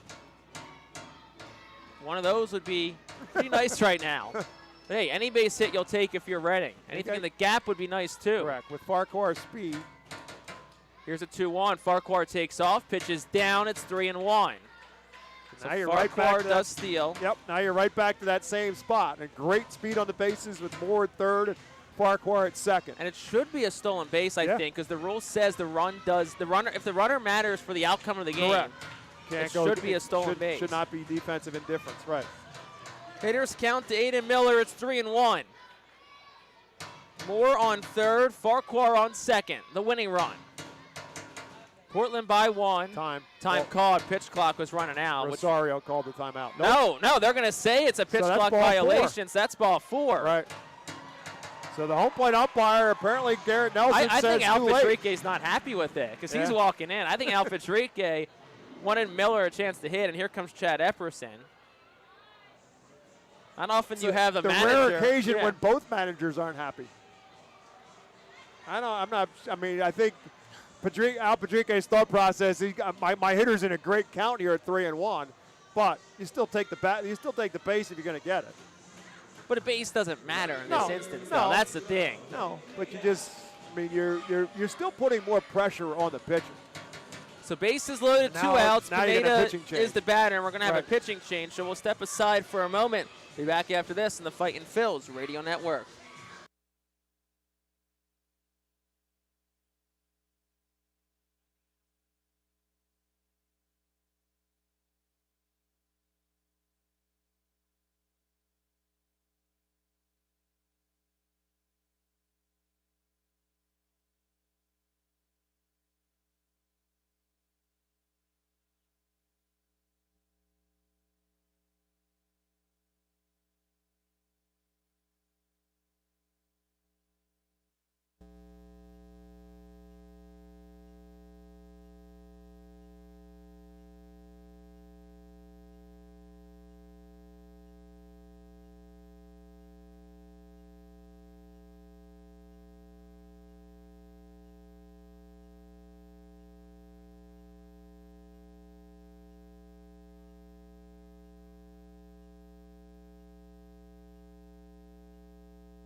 New pitcher in for Portland is Jonathan Brand.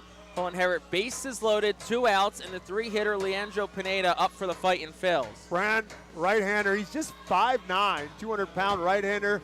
Originally from Columbus, Georgia, pitched at Miami of Ohio, selected by the Red Sox in the 8th round of the 2022 draft.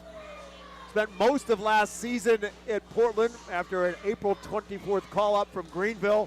In 28 games last year for the Sea Dogs, went 2-3 with a 4.67 earned run average, 44 1/3 innings pitched, struck out 33, walked 19, making his first appearance of the season. So Leandro Pineda will be the batter for the Fightin' Phils, as Jonathan Brand, we said, relieves Gabriel Jackson. Just need a single. Yep. You got speed on the bases, so a single should hopefully win it. Winning run on second is Farquhar. Tying run on third is Robert Moore. Miller's on first. He doesn't matter. And Leandro Pineda will dig in from the left side. 2 outs, bottom of the 9th, 3-2 Portland. Brand fires. Pineda takes for a ball. It's 1-0.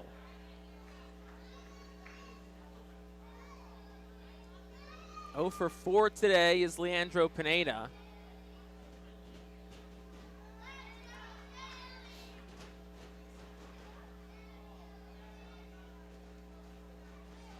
And the pitch. That's down 2-0. Way off third was Moore. Luckily, Miller, the third baseman, was not near the bag, or else this game may have been over. I understand what Robert Moore is thinking, because, again, he represents the tying run. And Rosario couldn't find it initially, but it was not that far away from home plate. So 2 balls, no strikes to Pineda. You're looking for 1 pitch, 1 spot here if you're Leandro. Runners get their leads. No one held on. Infield back, outfield, pretty much normal depth. Which is a little surprising with Farquhar on second, who's got some speed. 2-0 the count to Pineda. Set is Brand at the belt. The pitch. That is over for a strike. It's 2-1. Pineda thinking it was a bit high, but pitch up at the letters. Pineda 2 for 13 this weekend. Does not have any RBI yet. Keyword on yet. 2-1. Swing and a miss. It's 2-2. Real good slider there. Really tied him up in on his fists. Yeah, tucked it right underneath the hands of the bat. So now the Fightin' Phils down to their final strike. Trailing by 1, bases loaded, 2 outs in the 9th. Jonathan Brand comes set at the belt, and he'll step off. Pineda called time.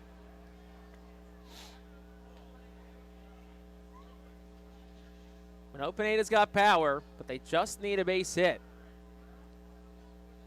Runners all get their leads, healthy ones. Brand is set at the belt. The 2-2 pitch. Swung on, ground ball, foul down the first base line, where our Phil's first base coach Michael Jones fields it and flips it to the crowd in the right field grandstand. Fightin' Phils 0-2 on the young season. They're looking for their first win and to avoid their first sweep since the opening weekend of the 2023 season at Richmond. It's going to take heroics from Leandro Pineda. 2-2, 2 outs with the bases loaded. The pitch. Swung on and lifted foul. Pineda fights off a sinker at 92 from Brand. Good battle. Pineda keeping himself alive, looking for something he can handle. This game's had a ton of good battles. It's been a good ball game. 2 balls, 2 strikes, bases loaded. Reading trails by 1. Jonathan Brand set at the belt. The pitch. Breaking pitch, swing and a miss, struck him out, and the ball game is over. Jonathan Brand comes in, and the Fightin' Phils had their licks at it, but they are not able to capitalize, and they ultimately are swept in the season opening series against the Portland Sea Dogs. Well, Reading leads them loaded and ultimately falls at 3-2 today. They are swept by the Sea Dogs and they drop to 0-3. So after an off day tomorrow, the Fightin' Phils will have to see if they can pick up win number 1 on the road at Somerset on Tuesday. So 3-2 is our final. We'll step aside for a moment. Then Bob McCool has our post-game show coming up right after this here on the Fightin' Phils Radio Network.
Welcome back to FirstEnergy Stadium and the postgame show, where unfortunately the season opening series ends in a frustrating manner for the Reading Fightin' Phils as they are swept by the Portland Sea Dogs, and ultimately in the series finale, swept in a very frustrating manner as well as they lose by a final score of 3-2. This matchup started out in a very well-pitched ball game between Griff McGarry, the starter for the Fightin' Phils, and Connolly Early, the starter for the Portland Sea Dogs.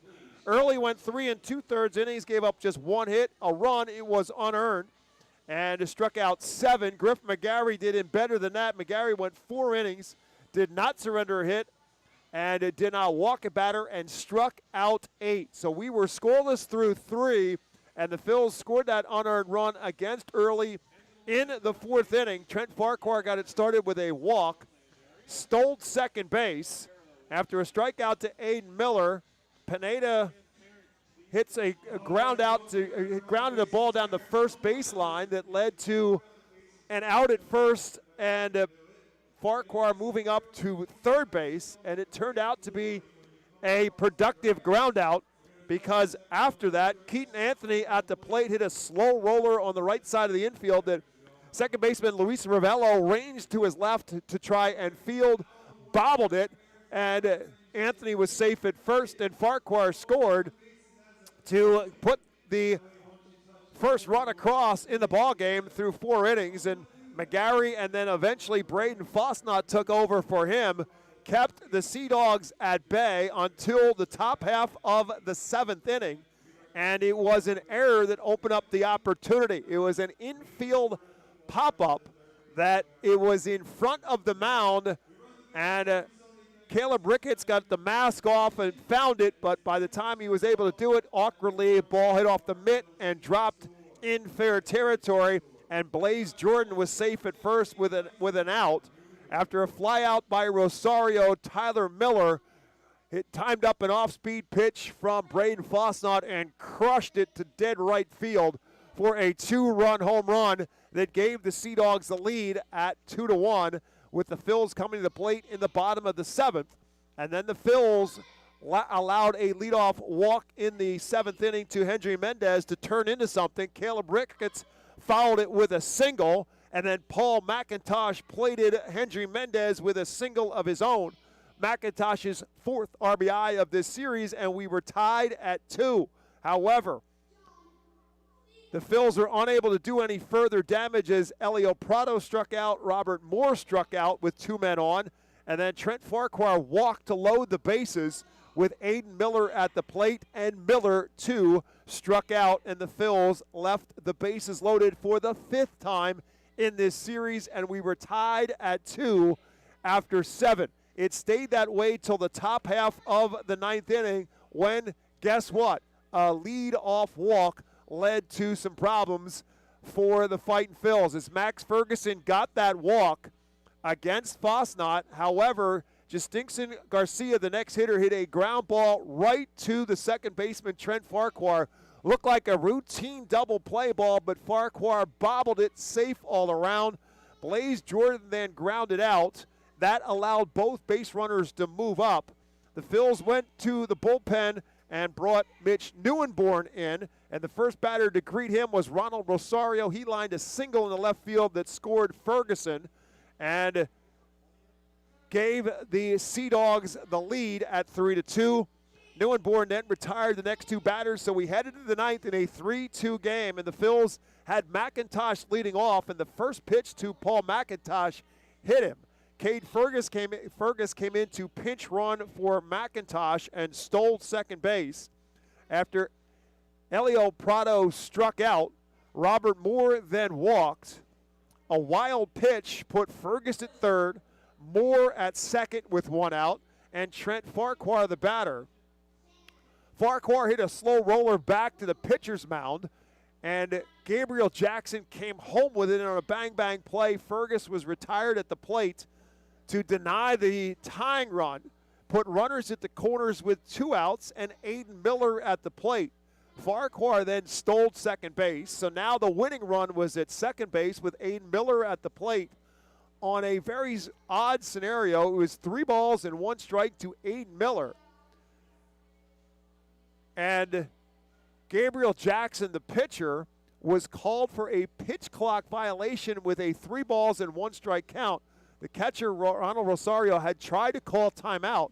The home plate umpire said it was too late, and actually both managers argued. Chad Epperson, the manager for the Sea Dogs, argued that he didn't think it was too late, and I think Al Padrique was upset because Aiden Miller was sitting in a great spot at 3-1 and wanted him to hit. So Miller was a base runner. Bases are loaded again, and a call to bullpen brings Jonathan Brand in with Leandro Pineda at the plate, and after he fouled off a couple pitches, Leandro Pineda swings and misses and ends the game. So the Phils left the bases loaded for a second time in this game. They did it 6 times in this series. In each of the 3 games in this series, Reading left the bases loaded twice per game. So that's the story of this game. Left in this series, men left on base. Friday night, Fightin's left 12 on base. Saturday, 11, 10 more today.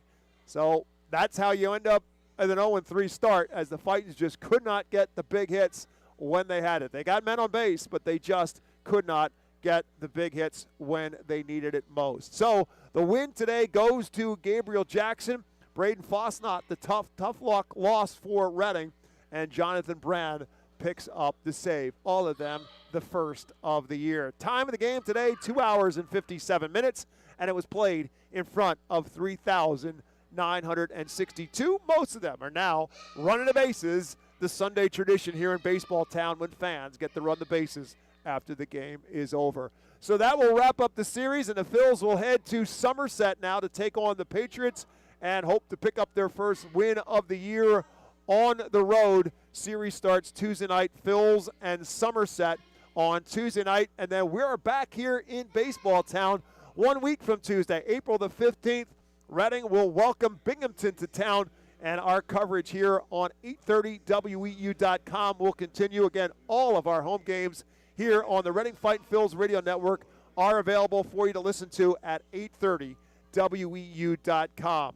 So that'll do it for our broadcast tonight, as the Fightin' Phils, with the loss, final numbers: Portland 3 runs on 3 hits. They committed 2 errors. They left 4 men on base. And again, Reading 3 runs on 3 hits, 2 errors, and 10 men left on base. Phils will try to clean up that as they head out on the road on Tuesday. And again, we're back here in baseball town 1 week from Tuesday, April the 15th, for Reading against Binghamton. For my broadcast partner, Jake Starr, my name is Bob McCool. Thank you for listening to Reading Fightin' Phils baseball on the Reading Fightin' Phils radio network. We'll talk to you on April 15th with more Reading Fightin' Phils baseball. Better yet, we'd love to see you here at the ballpark. Have a great night, everyone.